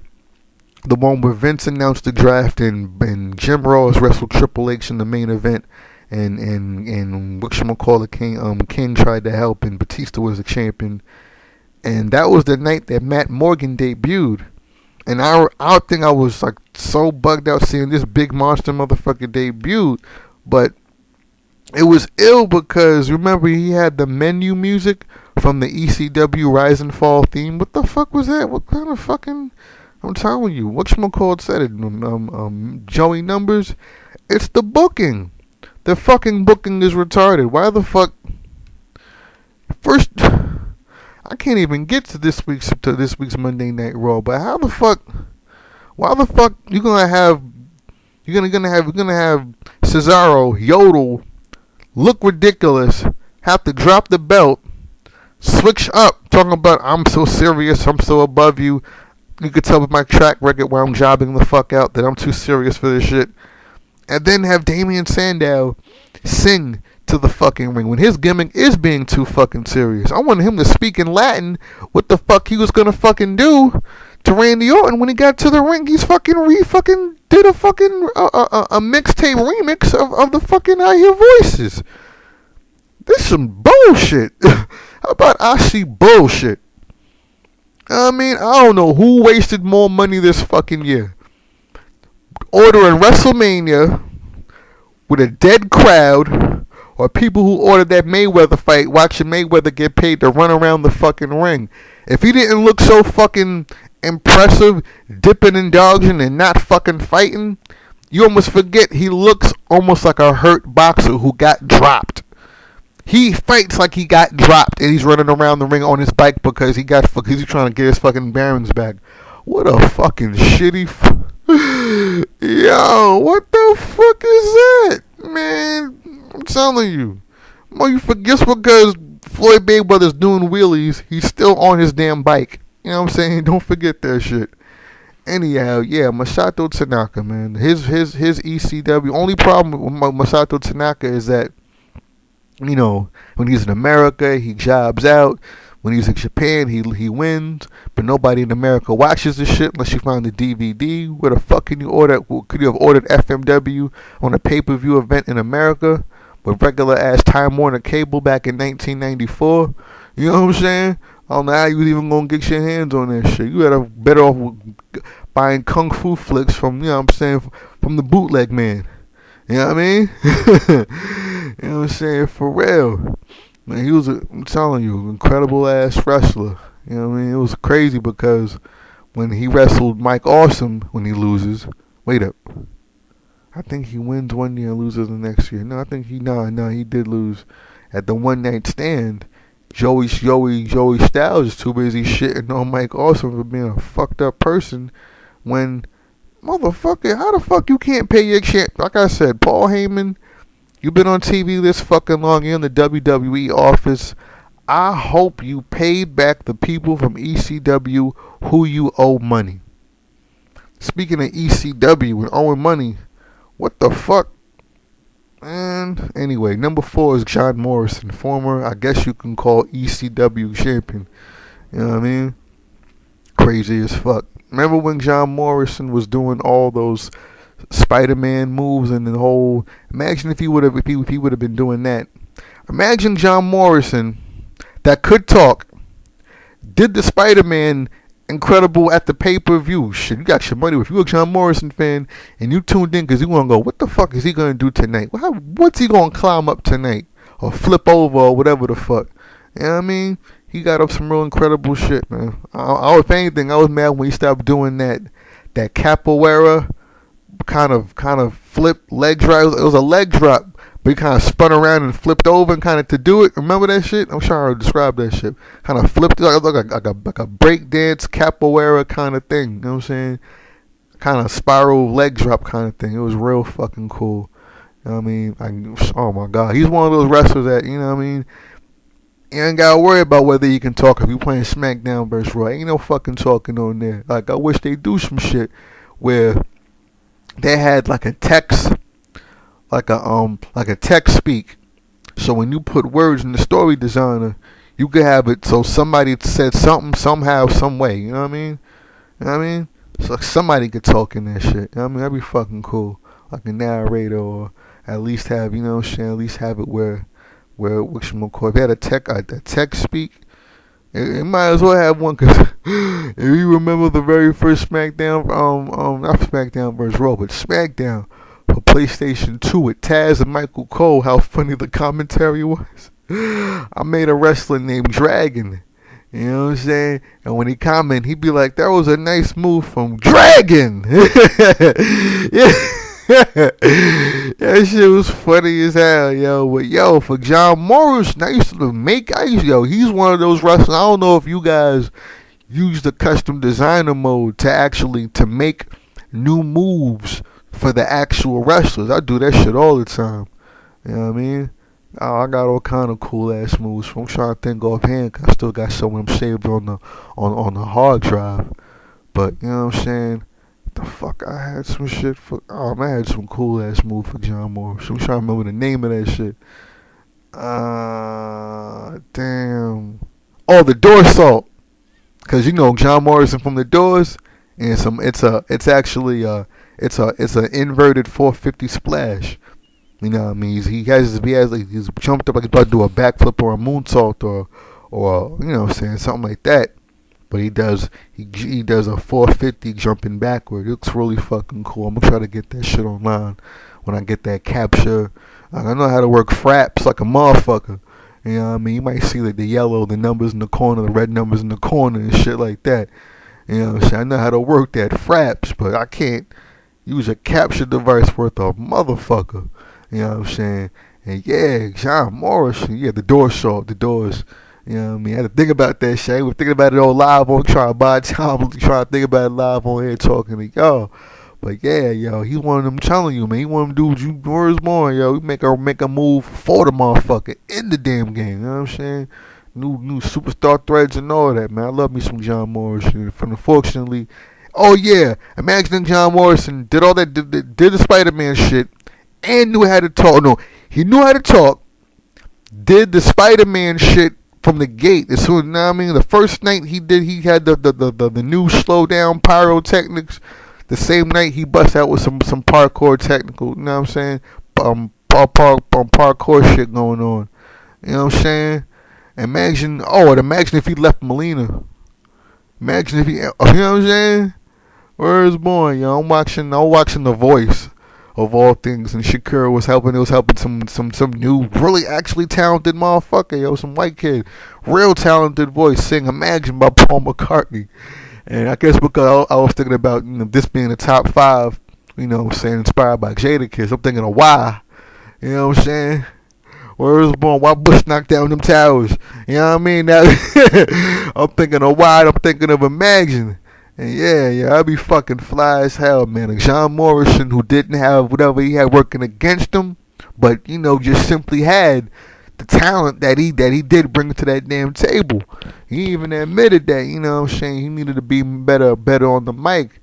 He might catch him on Twitter apologizing to Trish Stratus like, yo, I fucked up talking that dumb shit over here riding for whatever and whatever. You know what I'm saying? Yo, he still got enough time to possibly mature. Imagine shit. Dolph Ziggler becomes the champion this year. You never know. John Morrison might become the champion next year. You know what I mean? How fucking beautiful would that be? You know what I mean? Anyhow, number 3, speaking of being ECW champion, or not being ECW champion, unfortunately, Too Cold Scorpio. Actually, I remember I was looking through my shoot interviews. I was listening to my Too Cold Scorpio shoot. I had all these. I found one of those. So I remember the fact that I downloaded a bunch of these off of what the fuck, fucking Bad Girls Club reunion, man. Shannon knocked the shit out of Valentina. Whoops. Bitch, stop jumping in. Anyhow, you know what I'm saying? Anyhow, yeah, yo. Oh man, Too Cold Scorpio. Too Cold Scorpio as Flash Funk is probably the reason I just got out the shower. I'm probably gonna get back in the shower, and it's also the reason I'm Ace motherfucking Thunder. You know what I'm saying? For real. Anyhow, I'm talking about some championship, about not being a champion. I forgot what the fuck I was gonna say, what point I was gonna make in regards to Too Cold Scorpio. I mean, well, I know a few of them. But yeah, yo, Too Cold Scorpio, man, real incredible wrestler. You know what I mean? There were certain wrestlers I couldn't just add because I know he's popular to other people, but I don't get into him as much. I didn't want to do that. You know what I'm saying? Let me give you my opinion. Let me tell you why. Let me give you my reasons. And you know what I'm saying? If you have your reasons, that'd be great to hear. Real talk, man. I'm trying to get a Skype. I'm trying to get on Skype when I get this internet back on in the apartment, and I could use a co-host. You know what I mean? I don't want to just be talking for an hour to myself thinking other people give a shit. It'd be kind of cool to really make this what I want this to be, a debate in regards to wrestling. I'd rather have some round table shit going on. You know what I mean? That's why it's cool with WrestleMania coming around when you get you know what I'm saying, you get missionary, you know what I'm saying, you get missionary Joey Numbers, Kevin Castle, and Don Tony. You know, I mean, just for an example of just knowledgeable wrestling fans. You know what I'm saying? With shock value. You know what I'm saying? Don Tony racist ass. You know what I'm saying? And yo, Too Cold Scorpio, man. Like I could have put some people that I don't really fuck with, but I know are hard. Living dead or alive, you know what I'm saying? But Too Cold Scorpio, I had to think about it. All the way back when I first watched, I don't know where you guys are all from, but I'm in the tri-state New York, New Jersey area, and back around 1990, 1991, you know what I'm saying, you had Wrestling Challenge on Sunday, and you had Superstars on Saturday, but Saturday night, you had WCW, you know what I'm saying, where I'm from, it was on Channel 2, so, you know what I mean, I think it came on, from 12 to 1, so I remember it'd be a half an hour into Saturday Night Live. You know what I mean? If Headwound Harry came on early enough, you know what I'm saying, we get next to WCW popping. And it was ill because I'm just a bit too, how the fuck I didn't put Bret Hart on this damn list? Oh my God, I should have put Bret Hart. You know what I mean? I'm Bret Hart in this shit. Yo, I didn't put Bret. I was like, yo, let me think about it, because if I overlook somebody real obvious, I'm going to be a damn schnook. Number 6, Bret Hart. Word is born, man. Oh, man, bad enough I ain't putting any females. You know what I mean? There's some females that do their thing. It's just I ain't really get to see enough of that. You know what I mean? But I'm an American wrestling fan. Look at the shit now. It's fucking ridiculous. It's a joke. You know what I mean? Anyhow, Too Cold Scorpio, back in the night, I remember seeing him do them flips and being so agile for his size. You know what I mean? And it's ill because come to find out, he was Too Cold Scorpio before Sting was Sting, but you know, of course, his black ass wasn't brought up to the big leagues. You know what I mean? Until he was given a chance. The funny thing about WCW is that the motherfuckers was so racist, they had to put a belt on a black man just to stop the fucking butt hurt. You know what I mean? That shit's crazy. End of the day, yo, Ron Simmons. What the fuck, yo? WWF with they little dick white ass. Cause at the end of the day, you racist white motherfuckers, racist, whatever the fuck you are, or sexist, no pussy getting, dry dick having motherfuckers, and sit back and let this wrestling shit get as bad as it gets. Just to defend fucking disrespectful shit. Y'all the reason this shit suck. I'm telling you, y'all still owe the WrestleMania. Even if there ain't gonna be no damn Divas match or no, nothing diverse. You know what I mean? Shit fucking corny as hell. It came down to a white guy who talks extra white and a black and Samoan guy who also talks extra white. You know what I mean? Tiger Woods talking ass looking motherfucker. Tiger Woods already on steroids. He was staying 6'5". You know what I'm saying? And raising his eyebrow, making his eye big as you know what I mean? Tuco Scorpio, man. He was in like I said, matter of fact, once again seeing every time I had to see Tuco Scorpio, it was either late as hell, you know what I'm saying, or you know what I'm saying, he always impressed me as a wrestler, but I either seen him late as fuck in WCW in like the early 90s, 91, 92, or I seen him on like Shotgun Saturday Night as Flash Funk, probably damn near like 96, 90, you know what I'm saying? I ain't even had to go back and see some old ECW shit because I ain't come across it till channel surfing like 2 o'clock in the morning, like damn near 98, 97. And I remember when he had a match against Taz, I guess he lost, and he cut a promo about Taz was like, I don't know shit about no Flash Funk. I know Too Cold Scorpio. You know what I mean? I think somebody did a run-in because, you know, it's ECW, so there's a fucking run-in because, you know what I mean, there's the camera's on. Got the camera running? Okay, let's shoot a run-in. You know what I'm saying? Let's build a match around it. And literally what the fuck they was doing in ECW. Yo, Bam Bam Bigelow is not bullshit. They will turn a match into a run-in, into a run-in, into a match, into a run-in, and then it's the next match. So you can't go to the bathroom. You know what I'm saying? So yeah, when Tuco Scorpio, I remember he come to the ring and do a backflip. Amazing. Just to come in the ring. Real fucking amazing. His size, you know what I'm saying? Definitely with his charisma, it definitely helped appeal, especially to a young, you know what I'm saying, a young black kid watching it. But I remember him he had the tumbling move. Shit, a guy who makes no mercy moves for me named Halo Overhead. You know what I'm saying? I asked if he can make me a Phoenix Splash into a leg drop for Evan Bourne. Hell, if you look up Halo Overhead and look up Phoenix leg drop. You know what I'm saying? He mentioned the fact that Too Cold Scorpio called that same move the tumbleweed. I seen him do that once. And that was on the Rise and Fall of ECW DVD when it was the Pitbull, Shane Douglas, Chris Jericho, you know, Too Cold Scorpio match. You know what I'm saying? But I remember in Shotgun Saturday Night, that motherfucker did a backflip into a leg drop. Amazing. Fucking amazing. I love a high flyer. But, you know what I'm saying? The fact that you can have a guy that size doing it, you know what I mean? Like, shit, that's why TNA will never be a fucking WCW. Because you couldn't even have a Too Cold Scorpio on there. Because when they had that motherfucking gut check and they had that Magno on, he almost broke his fucking neck on live damn near television. And they try to make it into the angle where you have a guy that rope and you have a guy that big. The ropes have to be tight. Well, you knew who the fuck you was going to have in that goddamn ring. You probably knew they had their fucking max work the fuck out regarding what spots. And you didn't tighten the fucking ropes. And then you fucking try to work that shit into the fucking angle. Or, you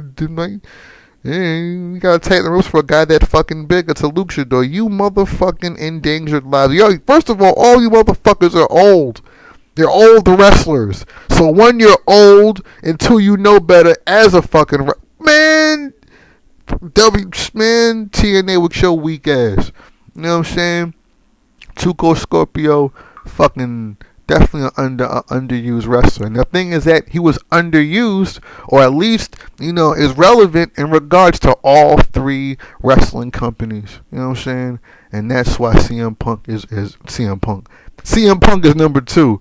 Anyway, Tuco Scorpio is number 3 on my list for best wrestlers in my opinion alive. Number 2, CM Punk, and see, I don't really gotta say much. I mean, CM Punk, forget about it, man. You see what the fuck he's doing at them pipe bombs, man. He ain't doing it now, and I don't know. He damn near cut a promo saying that he wasn't gonna do any PG doctrine. I'm not going to promo school, whatever the fuck they call it. But the thing is that, damn, yo, respect, disrespect, respect. Matter of fact, speaking of Bret Hart, remember that angle when him and Bret Hart were going back and forth? Respect, disrespect, respect, respect, disrespect, respect, respect. I'm like, can you two stop? You know what I mean? It was ridiculous. Matter of fact, hold on, let me see if I can find. And with all due respect, respect. You don't know a damn thing about respect. You don't know the meaning of the word. If you did, you would not speak to the WWE champion in that manner. I am the WWE champion, and I've been the WWE champion longer than you ever have been. And this Sunday,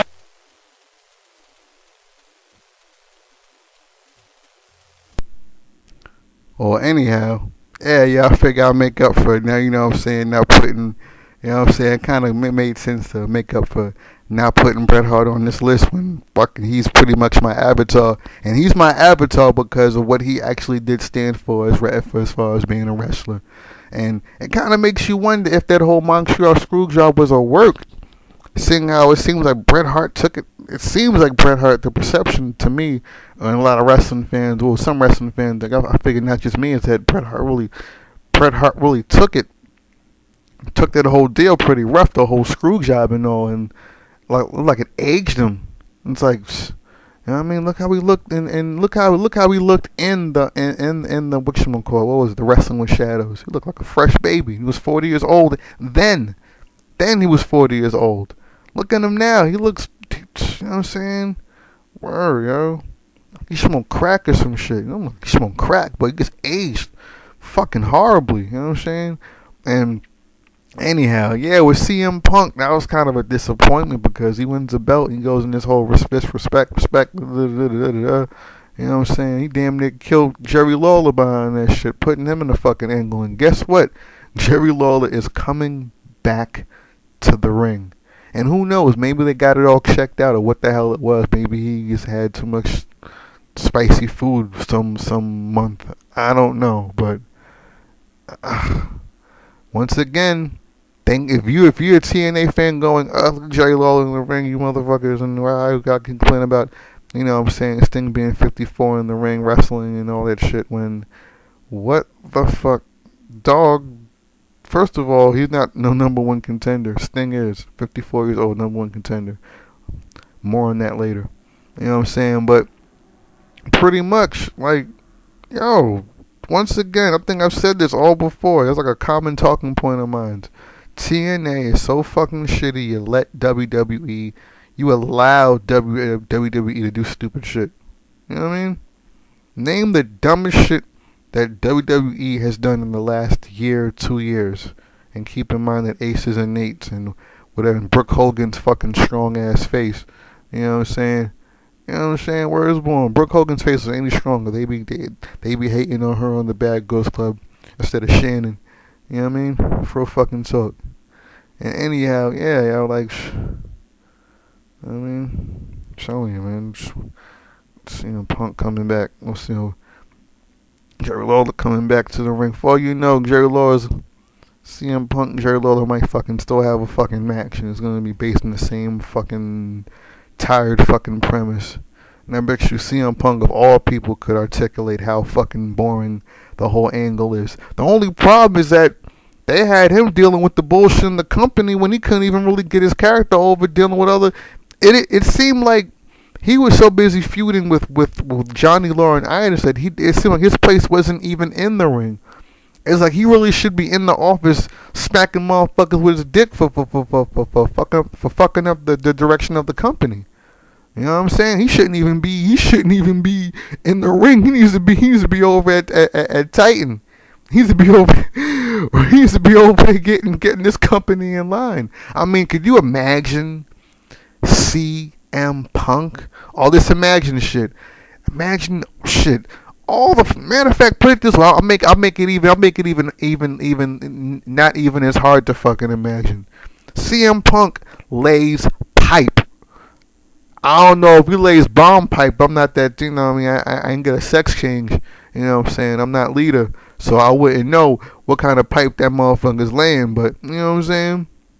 Yo, it wouldn't be hard to imagine him marrying Stephanie instead of Triple H. First the fuck off, Triple H ugly ass. How you gonna say Paul Heyman looks like a chick with that hair, but nigga, that's your haircut. Nigga, that's the kind of haircut you got. That's why you get no pop at WrestleMania. Oh my god, yo. You should know. Oh my god. You should know fucking heat pyrotechnics, but no. Oh my god. You hear the planes flying overhead. The regular plane. Fucking continental flight. Get the fuck out. Oh my god. Imagine CM Punk was in line, or imagine CM Punk would get into the Hall of Fame bad enough what he would do, you know what I'm saying, or you know what I'm saying, just you know what I'm saying, all across the lines within WWE, seeing his opinion, seeing how he damn near fucked up his whole gimmick, his when he first got on top and got in that position he was in, you know, pipe bombs and you know, becoming a champion and being the title picture and just in general, you know what I'm saying, really being pushed, t-shirts and all that, you know what I'm saying? Imagine then, you know what I'm saying? Just, I'm telling you, man, they had him feuding with Johnny Ace. Who give a fuck about who the fuck? Well, I ain't want to see him wrestle. I want to see this motherfucker actually, what was the word he used? You know what I'm saying? What was the word? Expedite change in this motherfucker. No, facilitate change in this motherfucker. Yo, at this point, I'm hoping the CM Punk stays in the company talking disrespect Destiny. Oh wait, that's Del Rio's tired ass championship whole fucking gimmick. You know what I'm saying? Word is born. Imagine if he stayed the course. First of all, he needs to be in the main event at WrestleMania. You earned it. Nah, fuck that shit. You damn near got where the company needs your ass. And they're supposedly rushing, well maybe not. Supposedly there was an error in the communications and actually not going to bring him back that soon. My fucking my shaven fucking cock. They're bringing CM Punk back because, please, man, Ryback, really? Ryback? It's not Ryback rules. It's Ryback, really? Really? No, motherfucker. You don't know, man. Ridiculous. Anyhow, let me close it out with the number one living wrestler. And honestly, I'm probably gonna have to update this and make it like a list for like wrestlers who are active. I'm gonna make it maybe top 5 dead or alive, active or retired, because I believe my number one wrestler is currently retired. So I don't know if that counts. Yeah, it counts. What the fuck?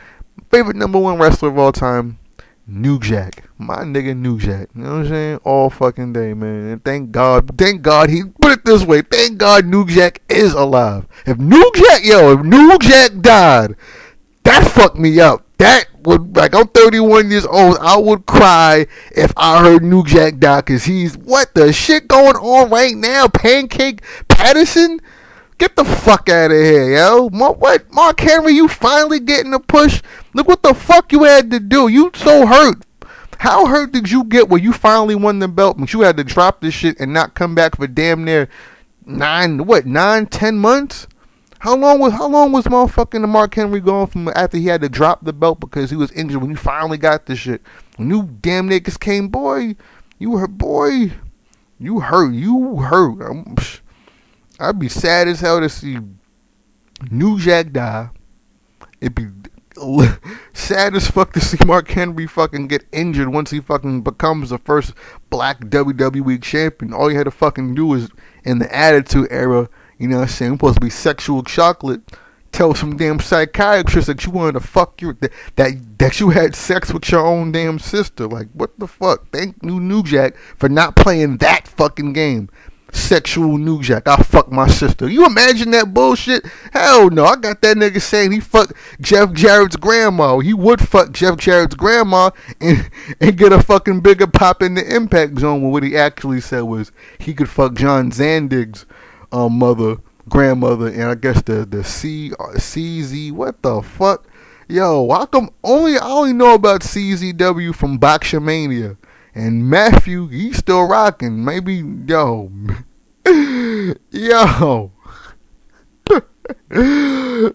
CZW, words, boy, you Impact Wrestling, y'all the reason why Vince can do whatever the fuck he wants with the wrestling industry. And unfortunately, he's about shutting that motherfucker down. I'm about to get on that later about Vince McMahon fucking over the other industries, as well as, you know what I'm saying, being the only shit in town. Not just taking full advantage and doing the bullshit he's been doing for all these years as the only game in town, but what the fuck he did to become the number one game in town. How when Paul Heyman cut that promo, I remember he's when Taz came and choked Paul Heyman from behind about how his dad went from territory to territory and shook hands and promised to never. I mean, I bet it just shows you Vince McMahon damn near punishes people who are within the WWE and who are associated with the company for knowing more about wrestling than he does. You Google that shit. Knows more about wrestling than Vince. Who's gonna come up? Damn near Paul Lee and JR. There's gonna be they damn near they had to suck asshole in the ring, fucking kiss my ass. I gotta kiss your ass. When it comes to fucking knowing about what the fuck you doing, you fucking shine my shoes and come on, man. Fuck out of here. You know what I mean? This shit ass fucking backwards when it comes to this damn company, man. New Jack done said it. Using this shit as a resume. It's real talk, man. Like I said, he ain't wrestling no more.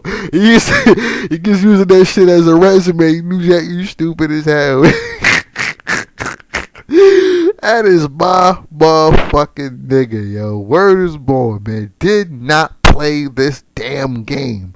He said MVP was, I can't do this. When he MVP was trying out, because God forbid Vince, what I think New Jack said that when he went backstage, when he did actually try out and learn that it was about the politics and the bullshit. My number one dead wrestler also mentioned about within WWE, particularly the politics and the bullshit that goes on instead of getting actual business fucking done. You know what I'm saying? I hate these reality shows where they're motherfucking people at work acting stupid as hell. What's it? Jerseylicious. You at work. Is that a reality show? You know what I mean? You barely tolerate that shit on a sitcom. Motherfucker acting up at say, an office comedy or, you know what I mean? You know what I'm saying? What's this? Love and hip hop. Nigga make music and actually make love. I ain't seen not near one or the other.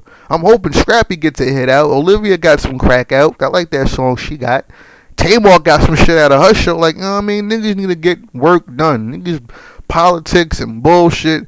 You know what I mean? That gossip game show, forget about it. You know what I mean? All about, you know what I'm saying? I love now that, please, they got the gossip game, and come to find out that DJ Mr. C got caught not with a transsexual prostitute, but this time by an undercover cop. First of all, you got caught doing this shit again? Damn. You know what I'm saying? Like I said, bullshit politics that gets in the way of fucking business. And MVP, you remember when he first got on, he had that big crazy entrance, but do you remember the angle where Kane burned him? So the whole match, he's screaming like a little hoe. I mean, he playing, you know what I mean? Shit, the entrance he got, he paying his dues. It's just, why be that nigga and do that bullshit? You know what I'm saying? I mentioned fuck Triple H, his bitch ass. I mentioned how instead of having Triple H, who's not over, and like sometimes that whole angle with Brock Lesnar and why, first of all, it's an angle between two part-time fucking wrestlers. The youngest person in that whole situation is 35 years old, Brock Lesnar, 35. You know what I mean? It's kind of cool to see him throw through the title around and throw it around because it's a belt he does not fucking deserve. You know what I'm saying? As much as WWF shits all over WCW, you running around with all they goddamn hardware putting your shit over. And WrestleMania 20, 21 and 20, no, not 21, not 22, 21 and 20, the World Heavyweight title was the motherfucking main event. The shit damn near meant more. It looked prettier. Undisputed, that was a ugly ass belt Brock damn near was. I was watching this No Mercy shit. Speaking of Brock Lesnar being a real legitimate champion and Triple H being a fucking nasty little faggot, I got the No Mercy with the Katie Vick deal. You know what I'm saying? They don't show that clip on the DVD, but what the main event was Brock Lesnar versus Undertaker in a Hell in a Cell match. And first of all, what a fucking match. Second of all, Brock Lesnar head big as a motherfucker. I think like a Ninja Turtle, like the guy in the costume with the animatronics. That nigga head, boy, that boy is a big ass albino Rottweiler.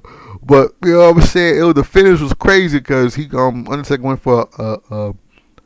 for a tombstone. Brock Lesnar flipped over that shit. You know, the flip reverse over. Had him in the tombstone, flipped him up into the F5, and F5'd his ass and beat him. And oh my fucking God, he did that for that ugly ass undisputed title. Him being champion, going over in that Hell in a Cell, over between Triple H, he was supposed to be, I never lost in the Hell in a Cell. Oh, faggot ass. You know what I'm saying? Triple H learned how to talk. Let me leave Triple H alone. Anyway, yeah, yo, MVP playing the fucking game. His bitch ass.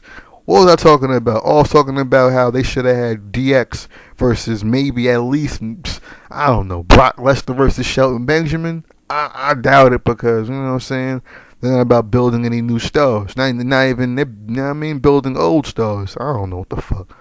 Brock Lesnar came in talking about how he was going to make Monday Night Raw starring Brock Lesnar. He don't even talk anymore. I don't know what the fuck he does. This shit weird. You know what I'm saying? Anyhow, New Jack, that's my motherfucking nigga. You know what I'm saying? Who ass he beat the fuck up? He beat up bitch ass Bryan Knobbs. You know what I'm saying? He damn near he damn near beat up Bryan Knobbs for me having to watch fucking Impact. You know what I mean? Cause I'm telling you, that cast, it was the cast members. Cast members of Hogan knows best. He damn sure was a cast member on Hogan. He was damn near babysitting the kids and yeah, you kiss my ass to let you on the show type of shit. You know what I mean? Fucking man, word is fucking born, man. You fucking spitting out pre-cum and shit. You blow Hogan hard, motherfucker. Bitch ass nigga.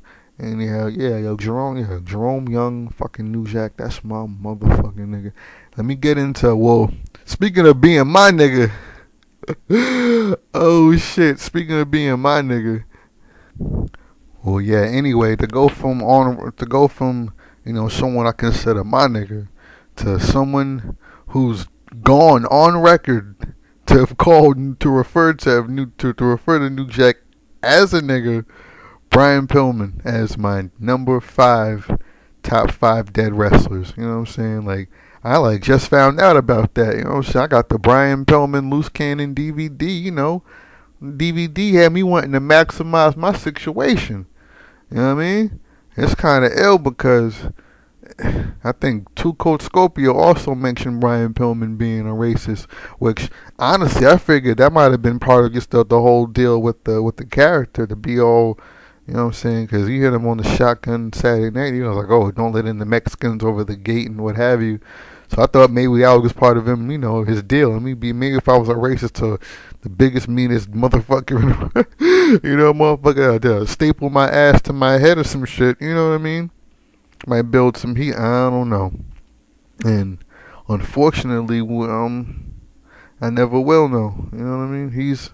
I remember Kevin Castle, I remember he was talking about wrestlers who, you know what I'm saying, won't be able to shoot DVDs and interviews because they passed away. And man, are you kidding me? Loose Cannon pulled the gun on Stone Cold on Raw, the gun segment.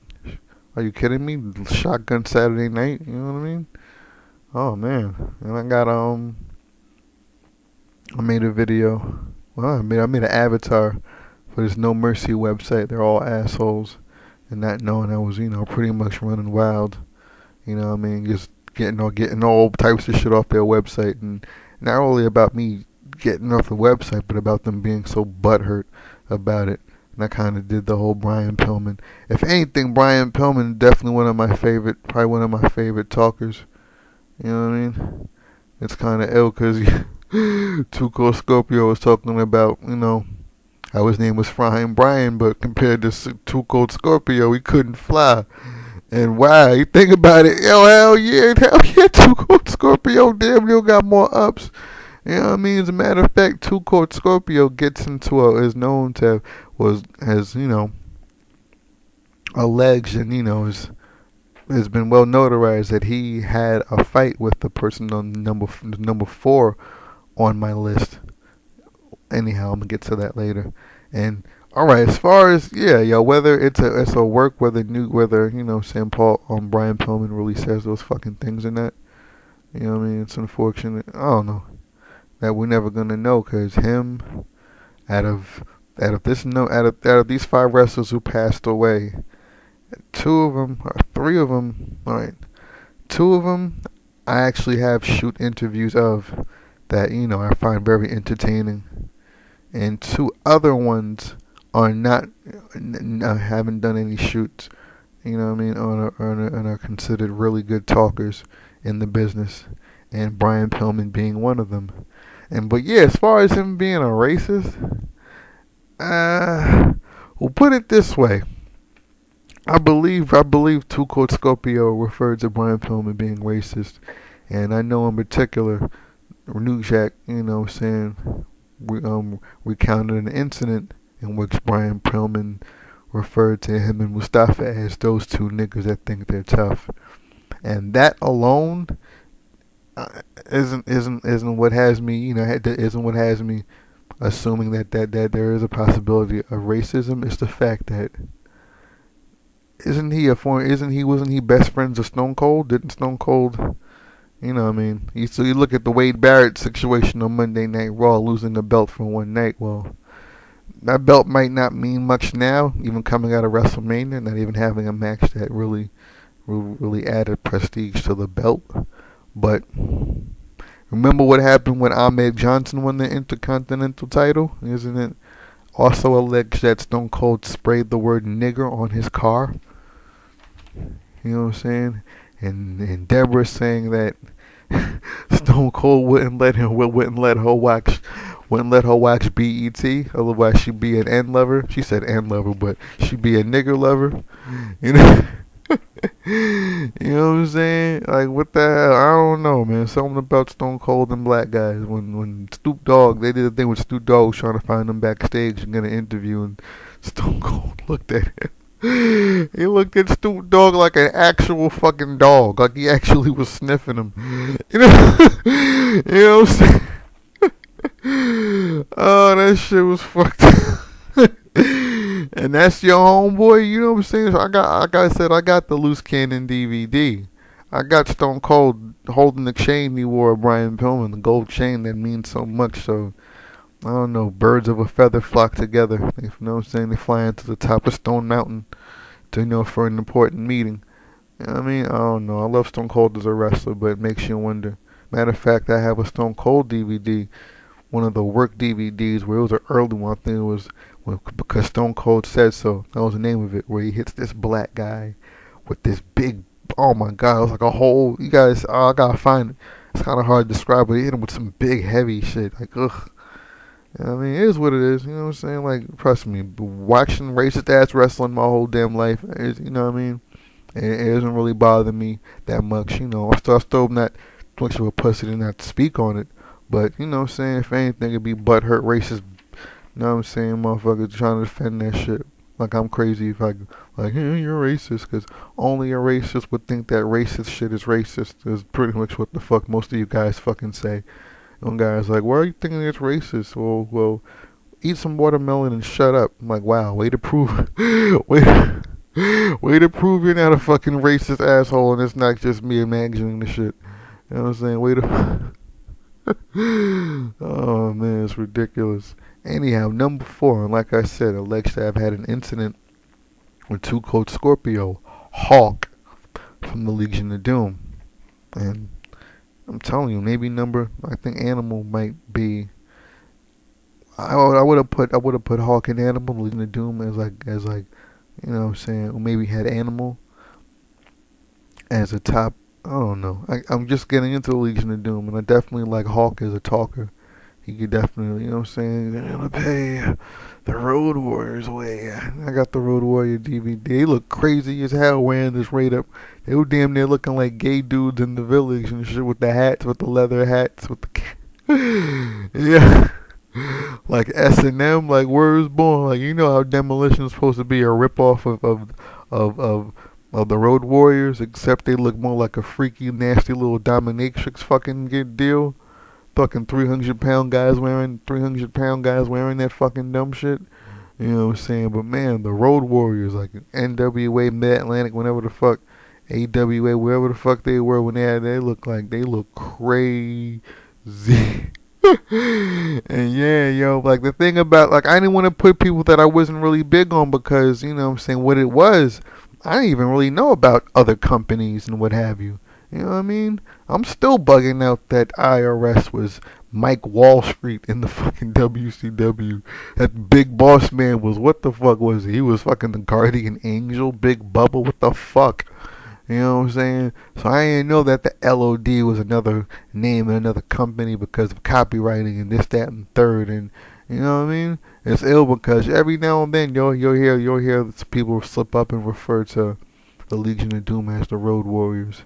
As a matter of fact, I think in SmackDown vs. Raw, aren't they referred to as the Road Warriors, even though they come out with the Legion of Doom type of deal? I could be mistaken. You know what I'm saying? All the same, they're a great, incredible tag team. But the thing is that I wasn't aware of them at the time. When I became a wrestling fan, I was, you know what I mean?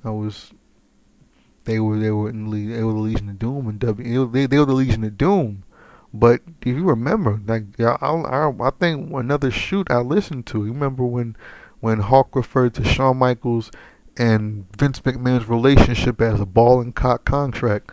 You know what I'm saying? In their RF shoot, if you listen to Animal talk about Chris Benoit brain looking like pudding, but it was gray because of all the bleeding in his in his shoot interview after Hawk passed away. You know what I'm saying? Incredible. Now, yo, how he is dead ass right. I'm sorry. How is Dean Malenko going to tell me how to grab heat from the fucking audience? I seen him do 1,000 fucking moves and not fucking draw any heat from it. You know what I mean? That shit is, he looks so little. Yo, Dean Malenko is the nugget they used to mistake fucking Owen Hart for. You know what I'm saying? That's a... You know what I'm saying? But I'll tell you what, if you listen to my No Mercy shoot, or my No Mercy intro, and you hear the Legion of Doom playing, you know what I'm saying, towards the end, please, I love the Legion of Doom's promos. As a matter of fact, I actually have that WrestleMania 8 promo on my iPod. Like when I get up in the morning for work, I just play that. I don't need, you know what I'm saying, helps me work out. I don't need coffee. All I need to do is just, you know what I'm saying, Words Born, be here for one thing, and that one thing is mentioned as the Procurator of Doom. You know what I'm saying? Straight up and down, grab a newspaper like Paul Ellering, talk crazy as hell like Animal, you know what I'm saying? And Words Born, and have a catchphrase from motherfuckers like Hawk. Play my music, you know what I'm saying? That was right after Tito Santana got jobbed out by Shawn Michaels and shit. So it was like, please, hell yeah, wash out one of Vince McMahon's little boys. You remember? Oh my God, I have to find. I think what I might do is I might just do like Don Tony in regards to closing out the broadcast, cause I'll get this back online. It's gonna be live.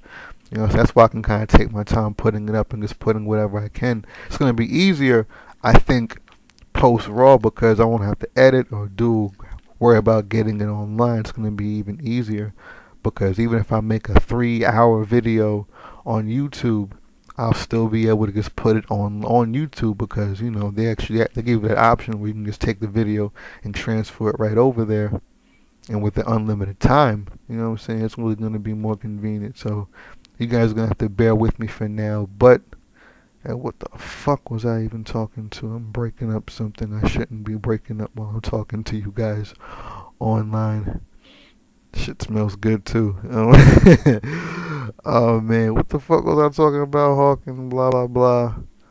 Oh yeah, pretty much yeah, I like Hawk from Legion of Doom. And once again, I'm telling you, it'd be nice to have. Too bad we couldn't get one more. What? Love to get a nice shoot out of him. You know what I'm saying?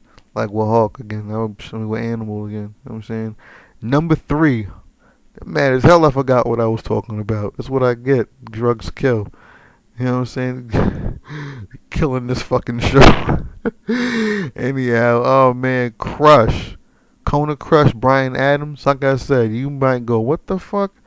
Oh yeah, well, as far as Legion of Doom, I beg your pardon. In WWF, they were throwing them in the garbage can and shit. Matter of fact, you listen to the shoot, they're on the shoot talking about, yo, they was throwing us in the garbage can. What? Who the fuck? Fucking thrown in the garbage can by who? By fucking and the whole group of soft niggas. Only I don't know how Billy Gunn is soft. He might have been maybe one of the few legit people in that whole set, but please, man, Shawn Michaels, Triple H, X-Pac. Didn't X-Pac get beat up by China, who's also in the group, and who said in the show that she was getting beat up every night in that ring? They used to really beat the shit out of her. Oh, that's fucked up. Oh, man. Coming to the ring looking like a man with that steroids. Them motherfuckers, I don't know. You look the part, you know what I mean? Built for show. Anyhow, who else? Shawn Michaels. I just remember Billy Gunn talking about he was scared to wrestle the APA. You know what I'm saying? And I don't know how tough Ron Simmons and they used to beat the shit out of motherfuckers. That shit was old school and wonderful and violent and also wonderful. Anyhow, you know what I'm saying? I love to have seen the Legion of Doom, not being buried or whatever. I mean, they brought him back with Heidenreich. I mean, the funny thing is that how shitty. It's like you bury a motherfucker, then you try to put a belt on a motherfucker when you need it. When at the end of the day, your shit needs it. That's ridiculous.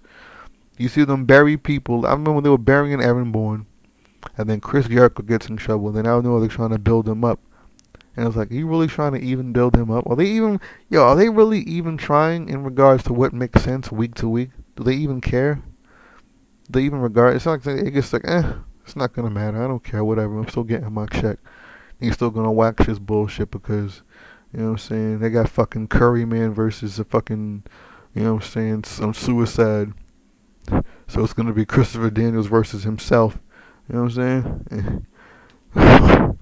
They're gonna be hiding under the ring, changing costumes and shit. You know what I'm saying? Ridiculous. And anyhow, Kona Crush. I love Crush. You know what I'm saying? And like, I'm telling you, Saturday, I ain't have cable, so I don't know what was going on outside of Superstars and Wrestling Challenge and matter of fact, speaking of Legion of Doom, remember he had that fake ass Legion of Doom beat? You can't tell one. I can't tell one from the other. You know what I mean? They both sound hard as hell, but they the same shit. Compared to now when, all them Jimmy Johnston songs sound alike, except for Fandango. Like, look at that, look at that Ryback music. That shit sounds like typical fucking shitty. Ryback music damn near sounds way too much like the Sheild music.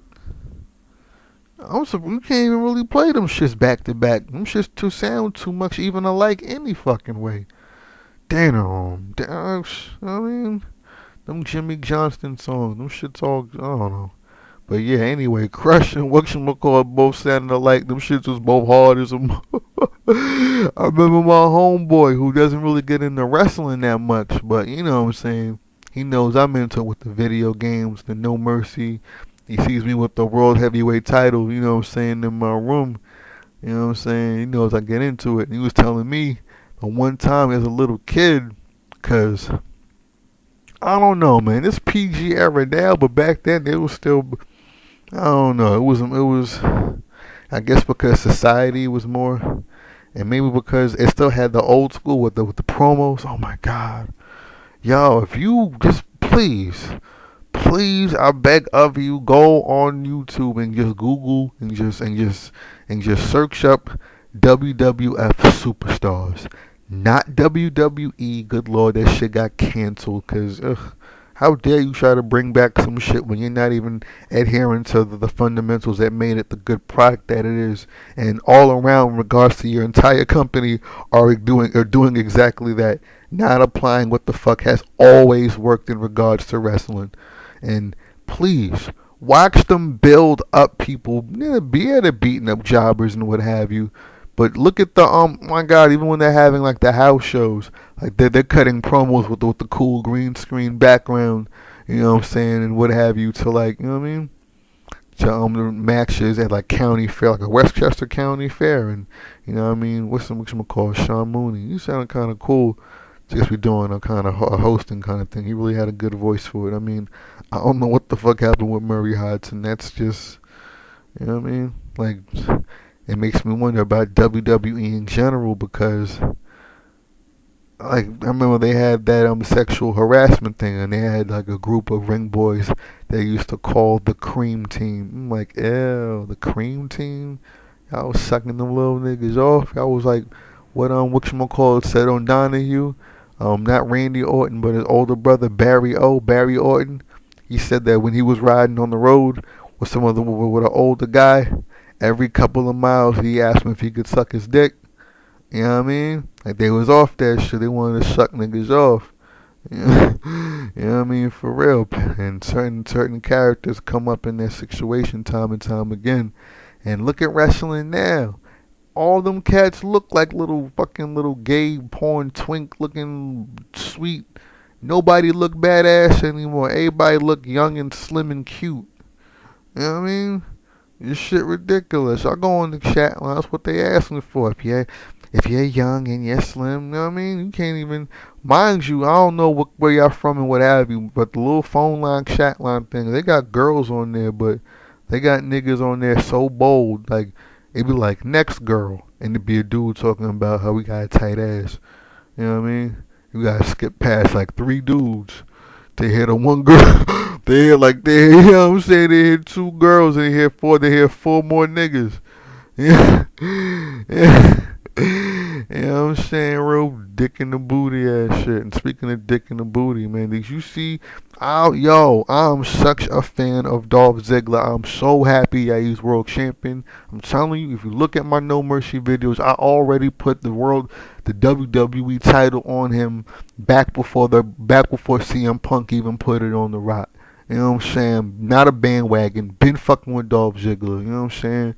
Happy as hell he's finally being acknowledged. He's 175 pounds. I just weighed myself. I'm 190. I'm 183. I'm trying to get to 190. Used to be like 180 and some change, but got my own place, lose weight, trying to keep the fucking lights on. You'll experience that for yourselves one day. Anyhow, you know what I'm saying? Look at him in FCW. I think, FCW at one point to me really stood for fuck booty boy championship wrestling, because Dolph Ziggler in FCW, oh my God, he looked worse in pink than Cameron in that Range Rover. You know what I'm saying? He had pink pigtails. He looked like a prison bitch. I swear to God. He looked gayer with the name Dolph Ziggler than Mark Wahlberg sounded with the name Dirk Diggler. Because didn't Wahlberg sound gay as hell? Yo, didn't he?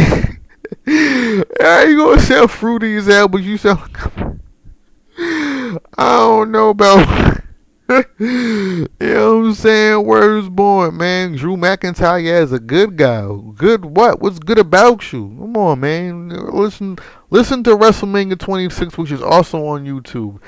Drew McIntyre took the back door. Drew McIntyre took the back door. You know what I'm saying? I'm supposed to be talking about Crush. I'm talking about why this shit's not like the way it was with Crush anymore. And if anything, what I was going to talk about is how I cried. What made me cry? What made me cry was the build up to Doink the Clown. You know what I'm saying? I think he tripped Big Boss Man. The only thing I remember was him tripping Big Boss Man. But I remember him beating down Crush with the rubber chicken with the lead pipe. I was crying. My grandma like, what's wrong? I'm like, Crush with the clown. Oh man, I got worked. I mean, I know there were little kids losing when John Cena lost, and little kids losing when John Cena joined Nexus. You know what I'm saying?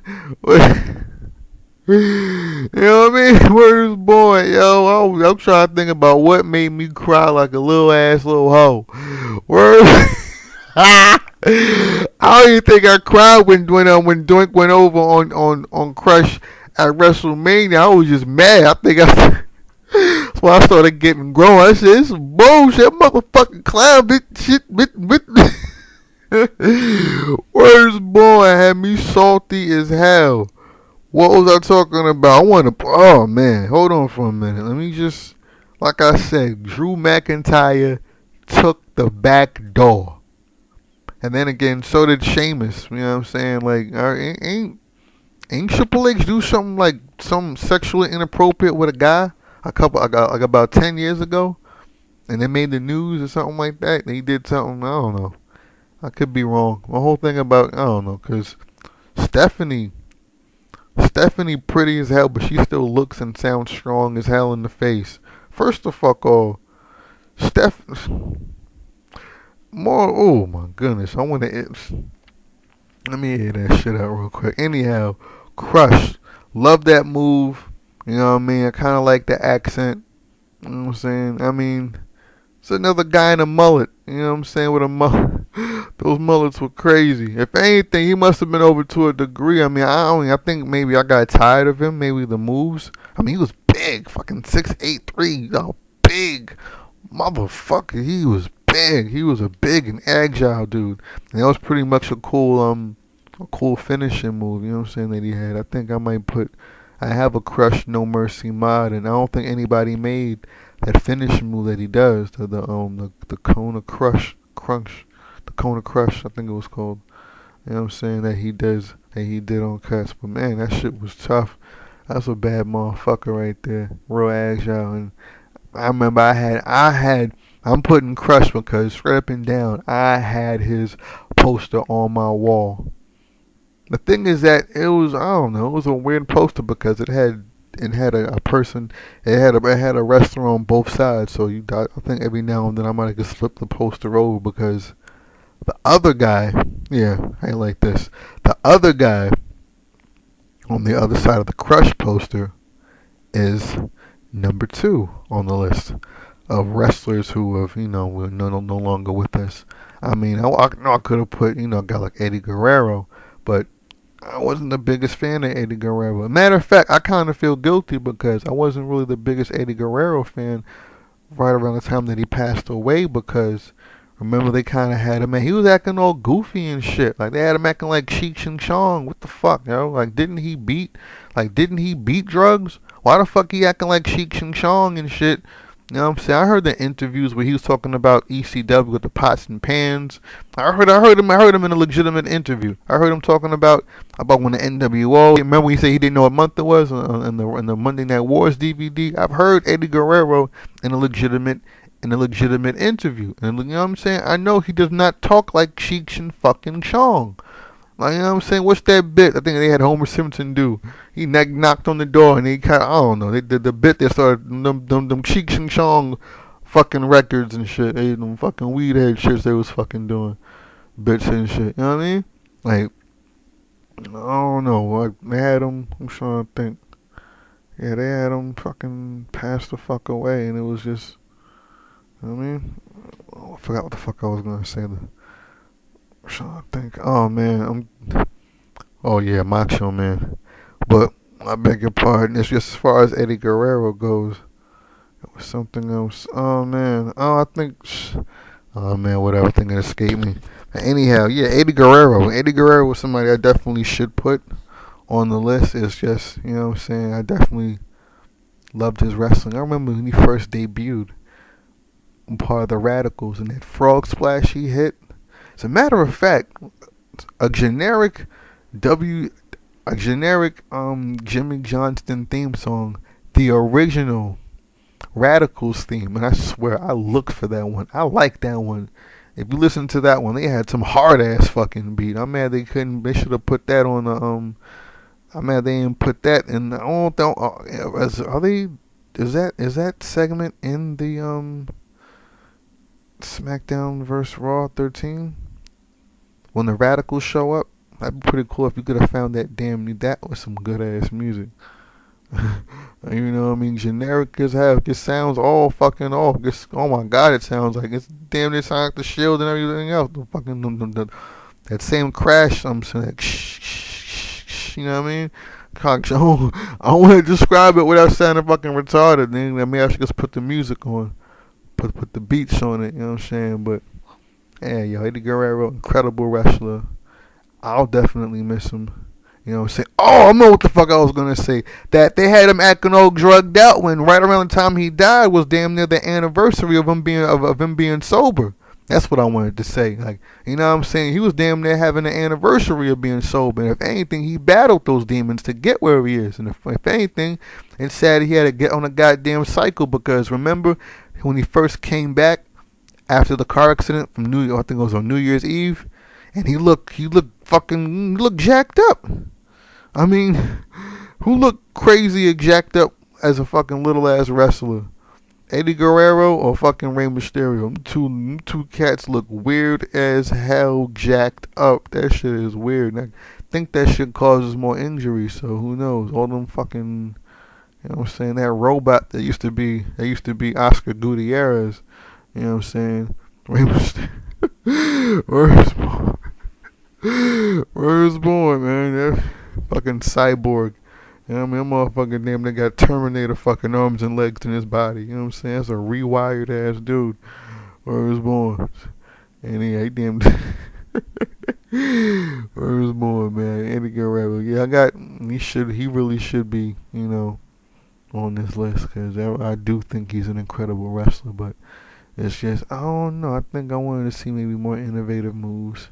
I mean, on here you're either going to see from me a really, really, really good talker, or you're going to see a guy who did some cool shit in the ring. You know what I'm saying? And shit, man, Macho Man. You fucking kidding me, man? Oh my god, that guy was Popeye. That guy did so many voices. I remember marking out. I'm actually rolling up this fucking thing. Not rolling it up because I don't use tobacco. I'm using it's none of your business. Anyhow, I'm looking at this book my mom got me, this little writing book. It has Spider-Man on it. And I actually wrote a story for a comic book in the book itself. So it's a little notepad, but in the front it has different comic book guys on it. And this one book has Spider-Man, like real panels. And Spider-Man the movie came out. Did I not mark the absolute fuck out when Macho Man played Bonesaw? Bonesaw is ready. Yo, I was like, Macho Man in this shit. Yo, I lost my fucking kibbles and bits. You know what I'm saying? For real. Love me some Macho Man. You know what I mean? I remember I didn't put the Ultimate Warrior. Oh my god, yo. Maybe I should just put certain tag teams or something. Then again, he's not dead in Ultimate. I don't know. I guess, yeah, Ultimate Warrior living love his promos. I think because I'm looking at different lists, I might just have to separate in-ring guys. I might separate top in-ring people and top guys who are talkers. And Ultimate Warrior and Macho Man are probably top 2 and 3 when it comes to talkers. I think Ultimate Warrior might be my favorite talker. I love that shit. You know what I'm saying? I remember you and Hogan, you know what I'm saying, kind of fucked up because he got Ultimate Warrior talking about, rest in peace, Macho Man. How Hogan gonna be fucking up this guy's legitimate marriage? You know what I'm saying? This girl, you might have heard me last week slip in "Marry Me, Yalitza." This girl, I think is really beautiful, and I don't think she has any feelings for me at all. She might just appreciate me as a human being the way I need to maybe just appreciate her as a human being. And I swear to God, she has a dog named Macho, and her roommate is actually a wrestling fan. And I actually wanted to get him, Dino, onto the show maybe as a host. He's a TNA guy, and he loves Brooke Tessmacher. And Tessmacher got a nice ass, but nice ass don't sell nice tickets. You know what I'm saying? I was trying to explain that to the brother, Italian brother all the same. You know what I mean? I love spaghetti sauce. You know what I'm saying? And what I'm thinking of doing for Yalitza is getting her a girl dog. And you better believe it. If I get her a girl dog that looks just like the male dog, or another toy-sized dog, I want to name it. I want to have her name it Miss Elizabeth. It'd be Miss Elizabeth and Macho. Then again, if it's Macho, it can just be Elizabeth. Otherwise, because I think I call her Macho Man. You could definitely just call her, Mrs. Elizabeth. You know what I mean? Always a cute Mr. or Mrs. something for dogs and cats. Where's Mrs. Sprinkles? You know what I'm saying? Sprinkles or something like that. You know what I mean? Where's Scribbles? That's the name I think I want to name a cat. I want to name a cat some goofy ass name. Or I'm going to have a story where somebody has a cat named Scribbles. It's a cute name for a cat. Come here, Scribbles. You know what I'm saying? You know what I'm saying? And yeah, I'm going to get this girl a dog. I'm going to name her Miss Elizabeth. And yeah, to have Ultimate Warrior, you know what I'm saying? It's just fucked up because we're talking about how we was fucking his life up and how he good. You know what I'm saying? Ultimate Warrior, he good. He's sitting there good looking like, man, let me sit back and be from outside this wrestling shit. But at the same time, look at the shit you do. What? I wish Ultimate Warrior, I gotta see if Ultimate Warrior airs out Hogan for the fucking Impact. Really, even if I'm not capable to get in the fucking ring, I hope to God I hear Ultimate Warrior air his ass out right now about what the fuck going on. Damn near, I don't know how Ultimate Warrior, that's what I'm saying, y'all. I ain't really get a chance to just go over this list because now I'm thinking the people who the fuck, I love Ultimate Warrior, so run through that. You know what I'm saying? So I think, yeah, I'll make it a tag team. Maybe number 2 is gonna be the Mega Maniacs, cause I love when they were the Mega Maniacs. You know what I'm saying? I ain't want them even like, why are they wrestling each other? But if anything, yeah, Ultimate Warrior as a talker, cause I'm all over the motherfucking place. So it's at the 2 hour 17 minutes. So I'm doing what I'm supposed to do, ramble. But at least make points while I'm rambling. Good points or whatever. Anyhow. Ultimate Warrior as a talker. You remember, if you listen to the Rise and Fall, which is fucking pathetic. Here, let's bury the Ultimate Warrior. Then come to your hometown and ask you to be in the Hall of Fame. Are you fucking... I'm watching the Bad Girls Club right now, and that is just fake. The WWE is just fake. OMG. You know what I'm saying? Hashtag, that's some old bullshit. You know what I'm saying? Matter of fact, if I follow me on Twitter, Ace Thunder ABC, I'm actually on Twitter. I don't really do much because I don't know. I ain't really a Twitter whore like that. But anyhow, you know what I'm saying? As far as, what the fuck, man? Talking about how Hogan saying Ultimate Warrior has that maniacal edge.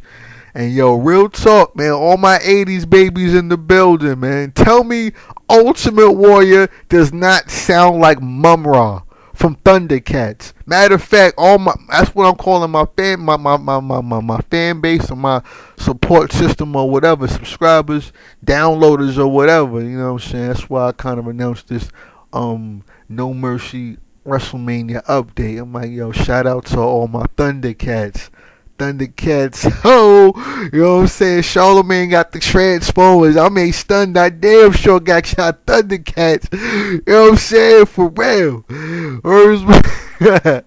I'm hoping they make one and they get that dude from Spartacus with the bald head, Peter Mensa. Had him get his head kicked, man. I thought he left Spartacus to get money on True Blood. They killed his ass. They killed him and they killed Elliot. What the fuck?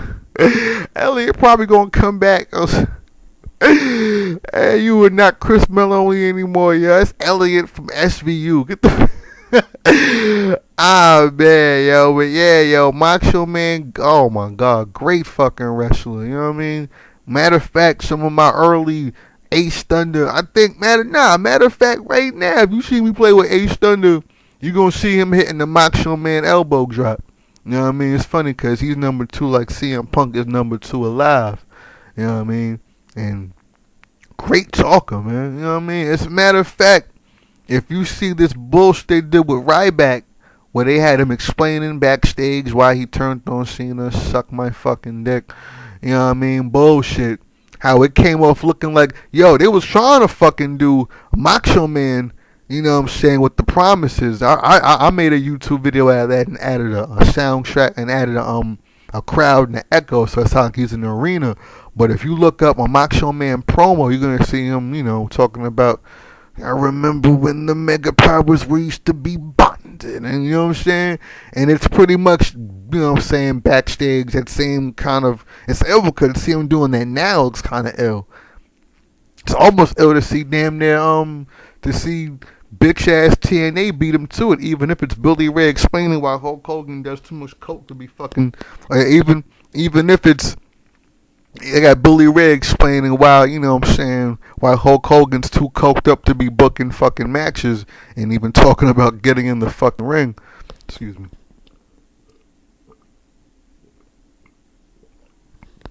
I'm gonna edit that out. Thirsty as a motherfucker. Talking like a motherfucker. Anyhow, Macho Man, yes, Macho Man, incredible wrestler. And it's a shame.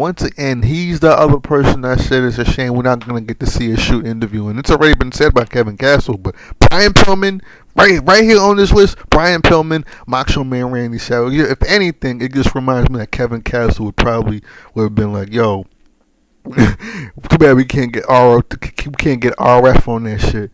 You know what I mean? I can sit through a Little Guido, and this shit's fucking good. Little Guido, alright. I ain't even a clown Little Guido. I'm just saying, you know, comparing him to Macho Man, but you know what I'm saying. I'm just saying, shit, if Little Guido can go hard and be informative. I mean, shit, Danny Doring got a good ass shoot interview game. He's one of these guys where it's like, really? Y'all really didn't let this motherfucker get the mic because of what? I mean, shit, I already said, especially, I said that shit way before The Rock started doing Fast and Furious, but I said, yo, Vince McMahon needs to watch Fast and Furious. Just because you beat another car, when you beat another car in a race, you don't trash the car like you mad at the car for beating you in a race for 88 weeks or whatever the fuck that shit was. You know what I'm saying? That's why I like them Fast and Furious. Yo, you know who's a good talker? A good talker. When it comes to wrestling, seeing how he beat the shit out The Rock in Fast and Furious, Vin Diesel. Hell no, not in Fast and Furious. Them dumbass catchphrases of, let's get cars. Let's get something faster. Then we gotta take the bank. You know what I'm saying? Whatever the fuck. We can't break into the vault. Let's take the vault. Who said we gotta open it now? Whoever the fuck. All them dumbass catchphrases. Remember Vin Diesel? Fucking microphone game, damn that. No homo. You know what I'm saying? The way he talked in Triple X. That nigga ran his fucking mouth in Triple X. He was talking like he was really drinking vodka at the bar, was just loose with the mouth or some shit. That boy, yo, Vince in the cage ain't die. Y'all need to stop playing and bring that motherfucker back. Why you kill him?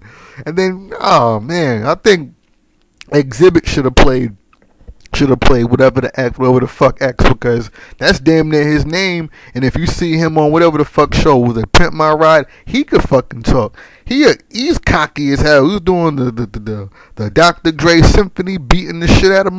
What?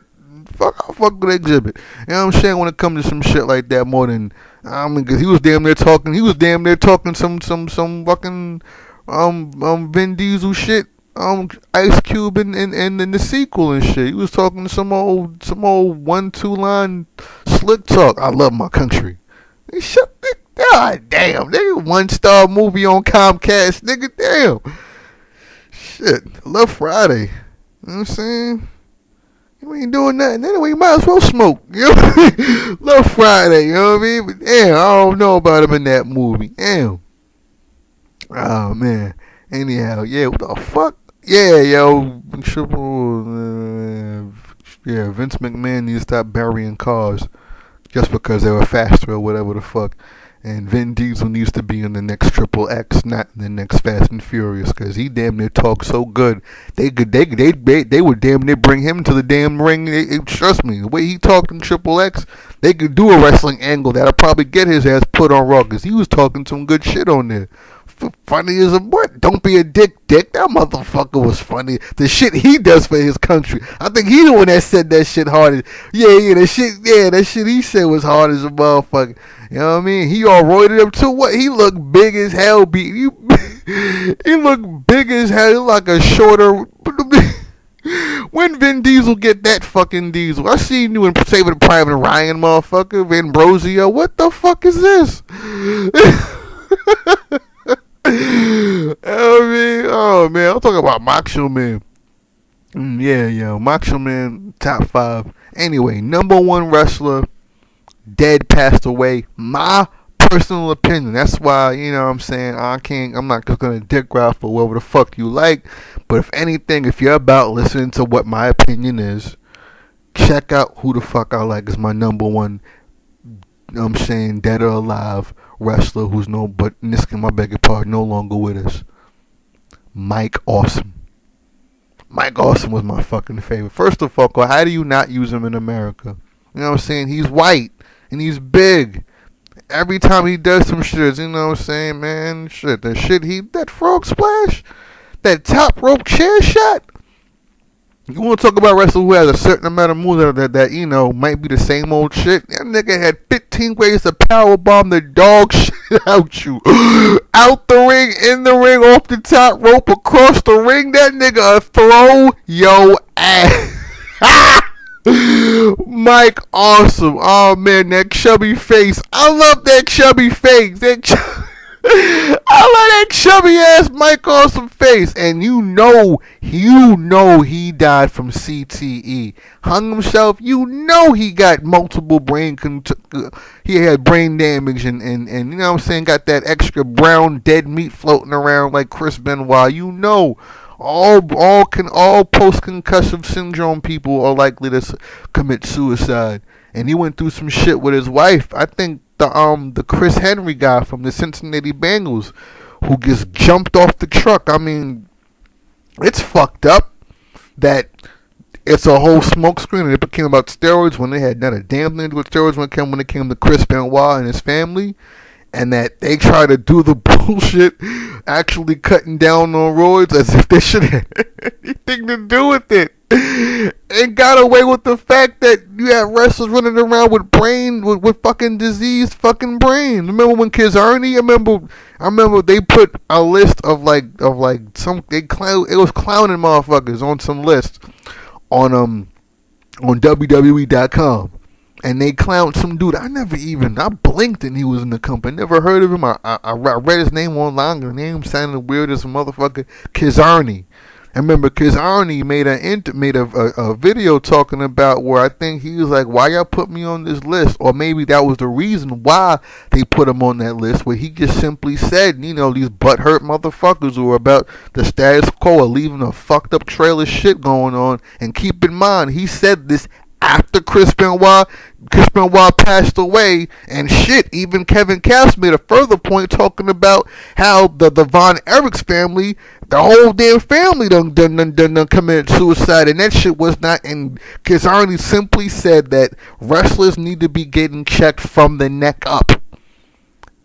You know what I mean?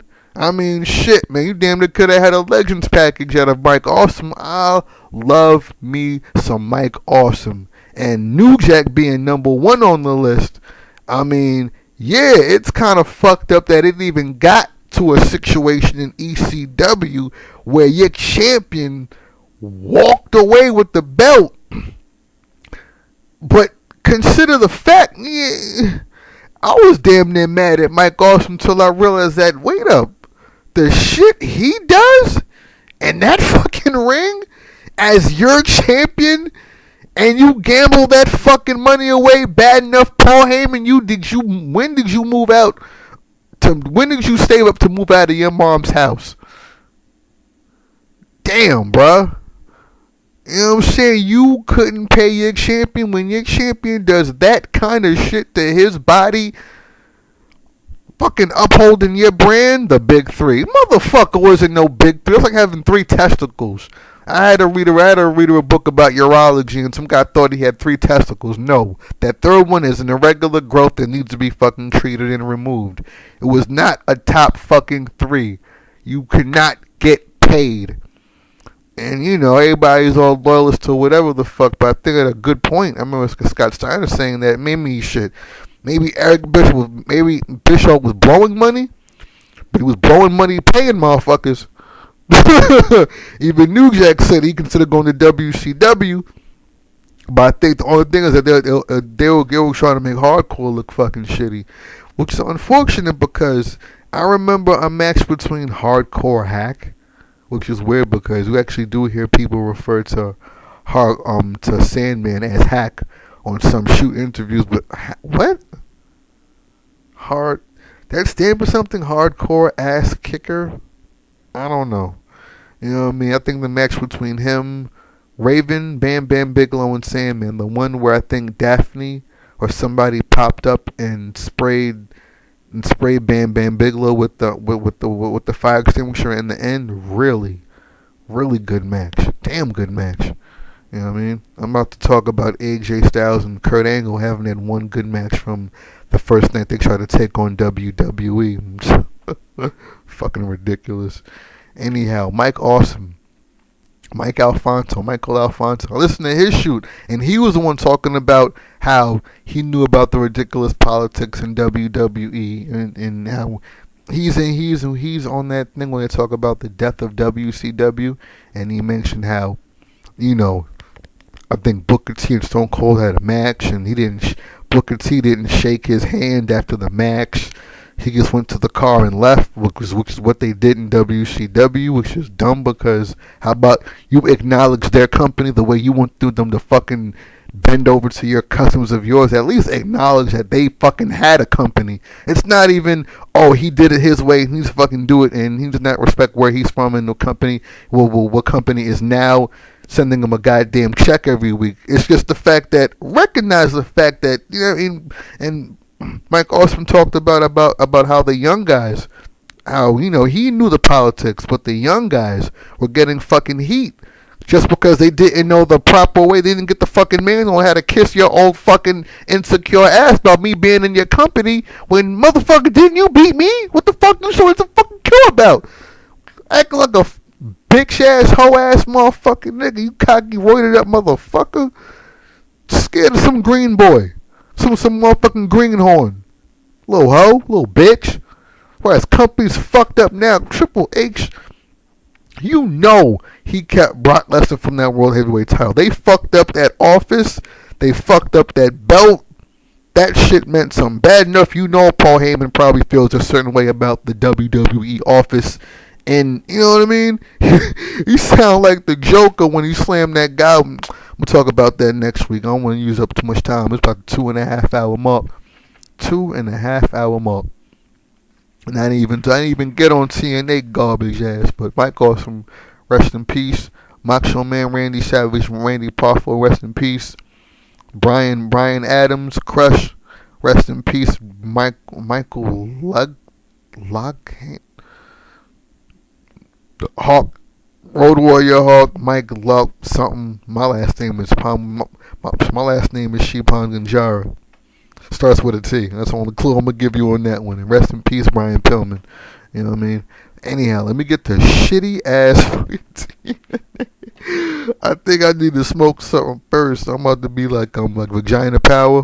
You ever heard that lady? She just got the web redemption on Tosh.0 tonight. Funny as hell. She'll talk about some shit going on in the hood. She's like, ooh, I need a double smoke. And she'll have 2 cigars. I don't know about a double smoke, but man, before I talk about TNA, I'm going to pause this shit. I think I need to take at least 2 pulls, because really, Sting and Matt Morgan in the number 1 contender. How the fuck you the number 1 contender in a match because you wore Hulk Hogan's cape? Matter of fact, nah, me just air this shit out. Nah, man, it's so... I didn't even see the whole thing, but to hear them say that there's gonna be no more handouts, ain't nothing but handouts. You taking... First of all, it's gotten to the point where the people getting buried are the ones who are the fucking veterans and shit. Like, they've been here so long and the ones getting the fucking company over. So, to talk about no more handouts... The shit you're doing, Hogan, your asshole ass, you know what I mean? The shit you're doing is keeping people who've actually paid their dues from being on TV. The fact that the ratings are going down. They've gone down. Really? Really? TNA Impact has turned into the Aces and Nates backstage drinking beer? What the fuck? I'm like, what the fuck is Sting? Like Sting is that fucking over that you wearing a fucking... Yo, Sting in the main event wearing that TNA t-shirt over his ring attire reminds me of the last Nitro where Ric Flair wore the t-shirt. Wrestled with a t-shirt. Yeah. I'm like, yo, is Sting that over? I mean, yeah, he's over. He's over 50. And he's the number 1 contender. Oh, man, I didn't even get a chance to write down all the... I guess I could have looked it up on, like, WrestleZone, but... First of all, WrestleZone's on some no advertising. No, you can't say that you do things and let people know on our site. No, you can't, because it's all about our site. And you, like, what? I hate that shit. It's like anything, I can't put a link anywhere on the fucking site. Like, yo, I got some shit cracking for y'all wrestling heads. Hope you appreciate it. You know what I mean? And it's weird because I posted this shit on there before the No Mercy games, and I'm thinking, but I can't put Thunder's thoughts on this shit because I'm letting people know I have something. Get the fuck over yourself. That's fucking anal as hell. I hate that, boy. I can't wait till I get my own web shit running, because I'm going to show y'all how to have some damn etiquette on here, man. No Mercy's own. I fucked everybody on their site's moms. You know what I'm saying? They all got little brothers and sisters on the fucking way fucking with me. For real talk, man. I gotta change my little brother's diaper and shit, man. That's punishment. Where he was born, man. Assholes on this computer. I can't stand it. You know what I mean? Damn near, speaking of 10 days, like I said last week, somebody damn near called me a nigga. Because I said, yo, that's fucked up. Jeff Hardy came to the ring high as hell. He's like, but there's controversy. It's gonna create fucking... Controversy creates cash, really? You fucked up the main event people paid for. It's gonna fucking make money? You're a nigger.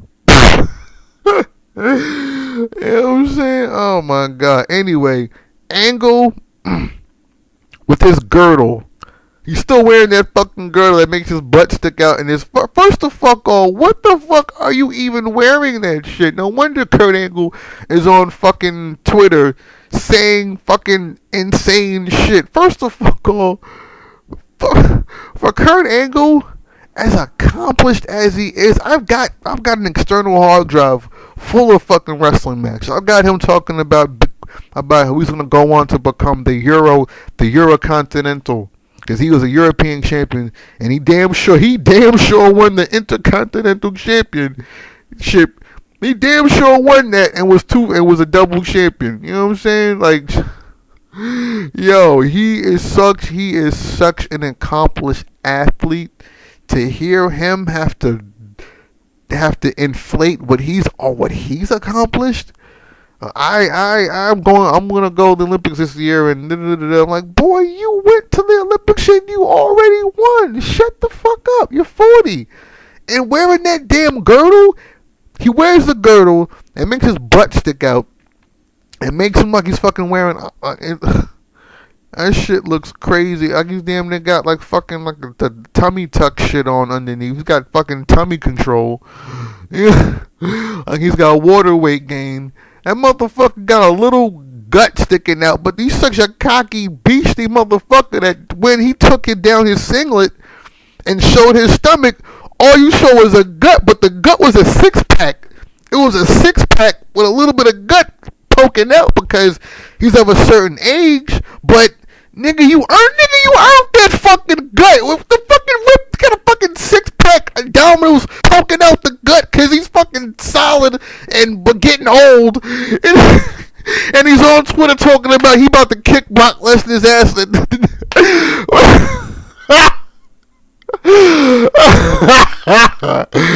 Brock Lesnar couldn't get on the Vikings, but Kurt Angle about to get on the. He about to get on the Patriots because they like his tight. Yo, Kurt Angle is shot the fuck out. You over, bruh. Yo, if Kurt Angle had a 12-inch dick, he'd tell people this shit was 21 inches. Like, bro, what the fuck is?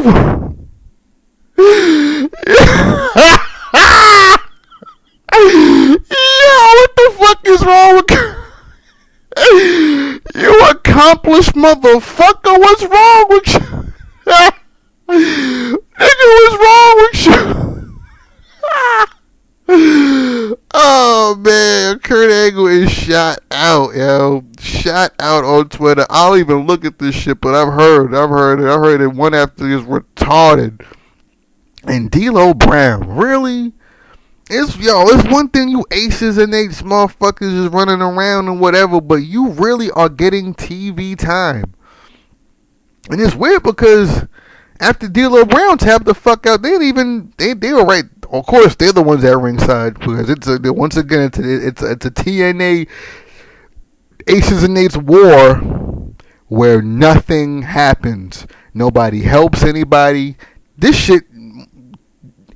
Kurt Angle, who just got double power bombed, rip off of a fucking of the Sheild, and that Aces and Eights music. I will say every week that shit sounds terrible. It sounds like Undertaker's, you know what I'm saying? Undertaker's motherfucking Last Cowboy music. This shit sounds fucking ridiculous. It sounds like Walker, Texas fucking Ranger. That shit sounds stupid as hell.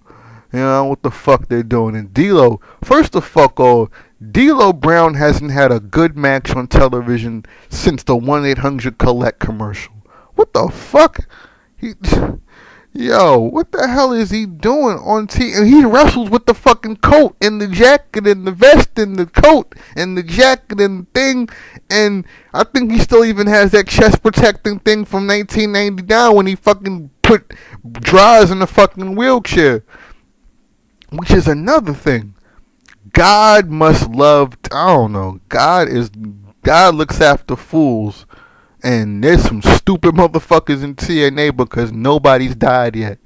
And D'Lo Brown at this age, on TV, not having any goddamn business doing so, like, yo, New Jack said you was going to be the most likely to get far in wrestling because you play the fucking game. And Jeff Jarrett, I remember Conan on 5150 Real Talk, the thing he used to do it with Chris Cash on WrestleZone, talked about racism in wrestling. And he mentioned that when Jeff Jarrett was pitched, when somebody pitched to Jeff Jarrett to bring in D'Lo Brown, he was like, ugh, it's really going the nigger route. I'm like, wow, he ain't please Jeff Jarrett. You fucking nobody. Fucking nobody. You know what rhymes with no? Ho. And I got an old Thunder Starts show that I did from like 2011. You know what I'm saying? I was doing them a bit more often. And I think I'm going to name, I gotta start naming these episodes. I don't got a name for them anymore. I got to name them and date them. And the name, I have a date, but I have the name. The name was called Jeff Jarrett is a Wrestling Hoe. And I got the name because Jeff Jarrett was so fucking desperate to get the fuck over. That was when he had Karen Angle in the ring and, you know, exploiting Kurt Angle's fucking children and shit like that. You know, not like, I mean, like the fucking kiddie porn, but you know what I mean? This shit was just fucking disrespectful to even do that, to be that fucking desperate to get over and not get over. And Jeff Jarrett hit somebody with a guitar, but because he is so fucking irrelevant, regardless of the bullshit he does or tried to fucking do before he was eventually tossed the fuck out. Like, I'm like, this is the Dutch Mantel, this is the Coulter guy that got fired along with Jeff Jarrett when the whole Jeff Jarrett movement got tossed the fuck out. It's funny because some motherfuckers landed on their feet because wasn't, you know, Billy Gunn a frequent ass kisser and, you know, dick rider, a Tennessee asshole, a fucking affiliate of Jeff Jarrett, and he's back wrestling fucking Sandown Roads. And fucking Dutch Mantel is at WrestleMania. I don't know what the fuck Jeff Jarrett doing, but fuck it. But anyhow, Jeff Jarrett is so not fucking over that they were yelling after he hit him with the guitar, whoever the fuck it was, who probably should have been pleased. He fucking beat Amazing Red in the MMA match. What the fuck was that bullshit? Oh my fucking god. A guy who probably had a future in this fucking business, but ain't no future if you are the fucking future in this business, in that fucking business. You know what I mean? And oh man, what the hell? He hit motherfucker with a guitar. Jeff Jarrett holds up the guitar and he's so irrelevant they're yelling ho like it's Hacksaw Jim Duggan, because Hacksaw Jim Duggan in 2010, 11, 12, 13, 14, whatever the fuck, is more over than Jeff Jarrett and his own fucking company. And that known. Oh god. So anyway, Taryn Terrell, the TNA Kelly. Excuse me. That's my last drink of what I'm about to wrap up. I'm at the 2. I should be done in about a couple more minutes. Anyhow, Taryn Terrell rolls up or rolls in bed with whoever the fuck to get her way into a match with. Okay, people are saying that the TNA Knockouts division is way more legit than the WWE Divas, and one thing above all that makes it more legit is, for God's sake, the belt is gold. If you were gonna have a Divas show, you could have made the belt gold again. But then again, the Divas match wasn't even on the line at WrestleMania, so to scrap a Divas tag match when it's about WWE Divas, the show, when there's a belt at WrestleMania you could have put up that you don't give a fuck about because the belt's fucking silver. Anyhow. They say that TNA knockouts are better than. I agree. You know, it's just, if anything, you know, I think that Naomi and maybe even AJ has more of a future. You never know. AJ versus AJ, Naomi. I don't know. AJ, Naomi, and Caitlyn having a match like Trish Stratus, Lita, and Jazz at WrestleMania. At WrestleMania 19, the one that followed The Rock and The Rock and Hollywood Hulk Hogan. Imagine that happened one day. Damn sure couldn't have a 10-year anniversary. You know what I'm saying? Anyhow, you know what I'm saying? 29, what the fuck was going on in there? Fucking Cody Rhodes at WrestleMania. Fuck out of here. You know what I mean? Anyhow, Taryn Terrell wins with another bullshit roll-up. Of course. And it's just ridiculous because it's like, you know what I'm saying? They got her in the ring with fucking Gail Kim. She's in the ring with Gail Kim, fucking Victoria Terry. She's both on the fucking Lisa Marie Terra, whatever the fuck. And Mickey James. Like, you know what I'm saying? Accomplished fucking champions, WWE champions, tag team on multiple, you know what I'm saying, if anything, won the fucking championship in both companies, you know what I'm saying, for what that's worth. You know what I mean, when them shits was gold, you know what I mean, anything, you know what I mean, fucking Trinidad James, and everything was gold. What the fuck was this silver and bronze thing? I make a point about next week, well, like I said, I'm about to do a double shot, so I'm about to start up Monday Night Raw for this week. Then again, thinking I might just watch SmackDown and Impact first and just give you a whole deal with it. You know what I'm saying? But, yeah, I'm trying to figure out how I'm going to do this. So I want to find the best way to format it. I think if I can just get it live online, like I'm thinking. I'm trying to think when I can do it. You know what I'm saying? I gotta think about what I'm not recording. Edit this out. But anyhow, yeah, yo, fucking Terrence Terrell, the TNA, like all the fucking bullshit and things that they do, trying to be WWE. You know, I talk about this a lot. They have their own Kelly Kelly. This is fucking ridiculous. And that bitch doesn't even have a move. Like, what the fuck? Kelly Kelly had the K2. The dude does. What's her name even have a fucking move? You know what I mean? Oh, what the fuck's going on? Anyhow, yeah, Matt Morgan wearing Hulk Hogan's cape the same way Abyss had Hulk Hogan's ring and yellow and red lights. It's like, dude, really?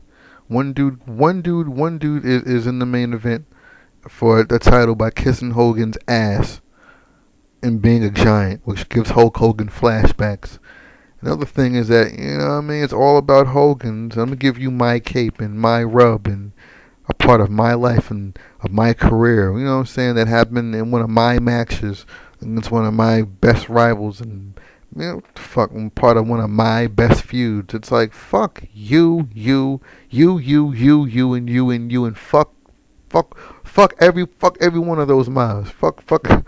You know what I mean? You can stick something up each one of your asses. Yo, all that bullshit. You know what I mean? It's ridiculous. And second of all, is Sting that soft or soggy or some bullshit? Because why were their hits so fake? First of all, Matt Morgan could never be an Andre the Giant, because didn't Hulk Hogan say that legitimately when he knew he was gonna go wrestle Andre the Giant, he'd throw up because he would actually beat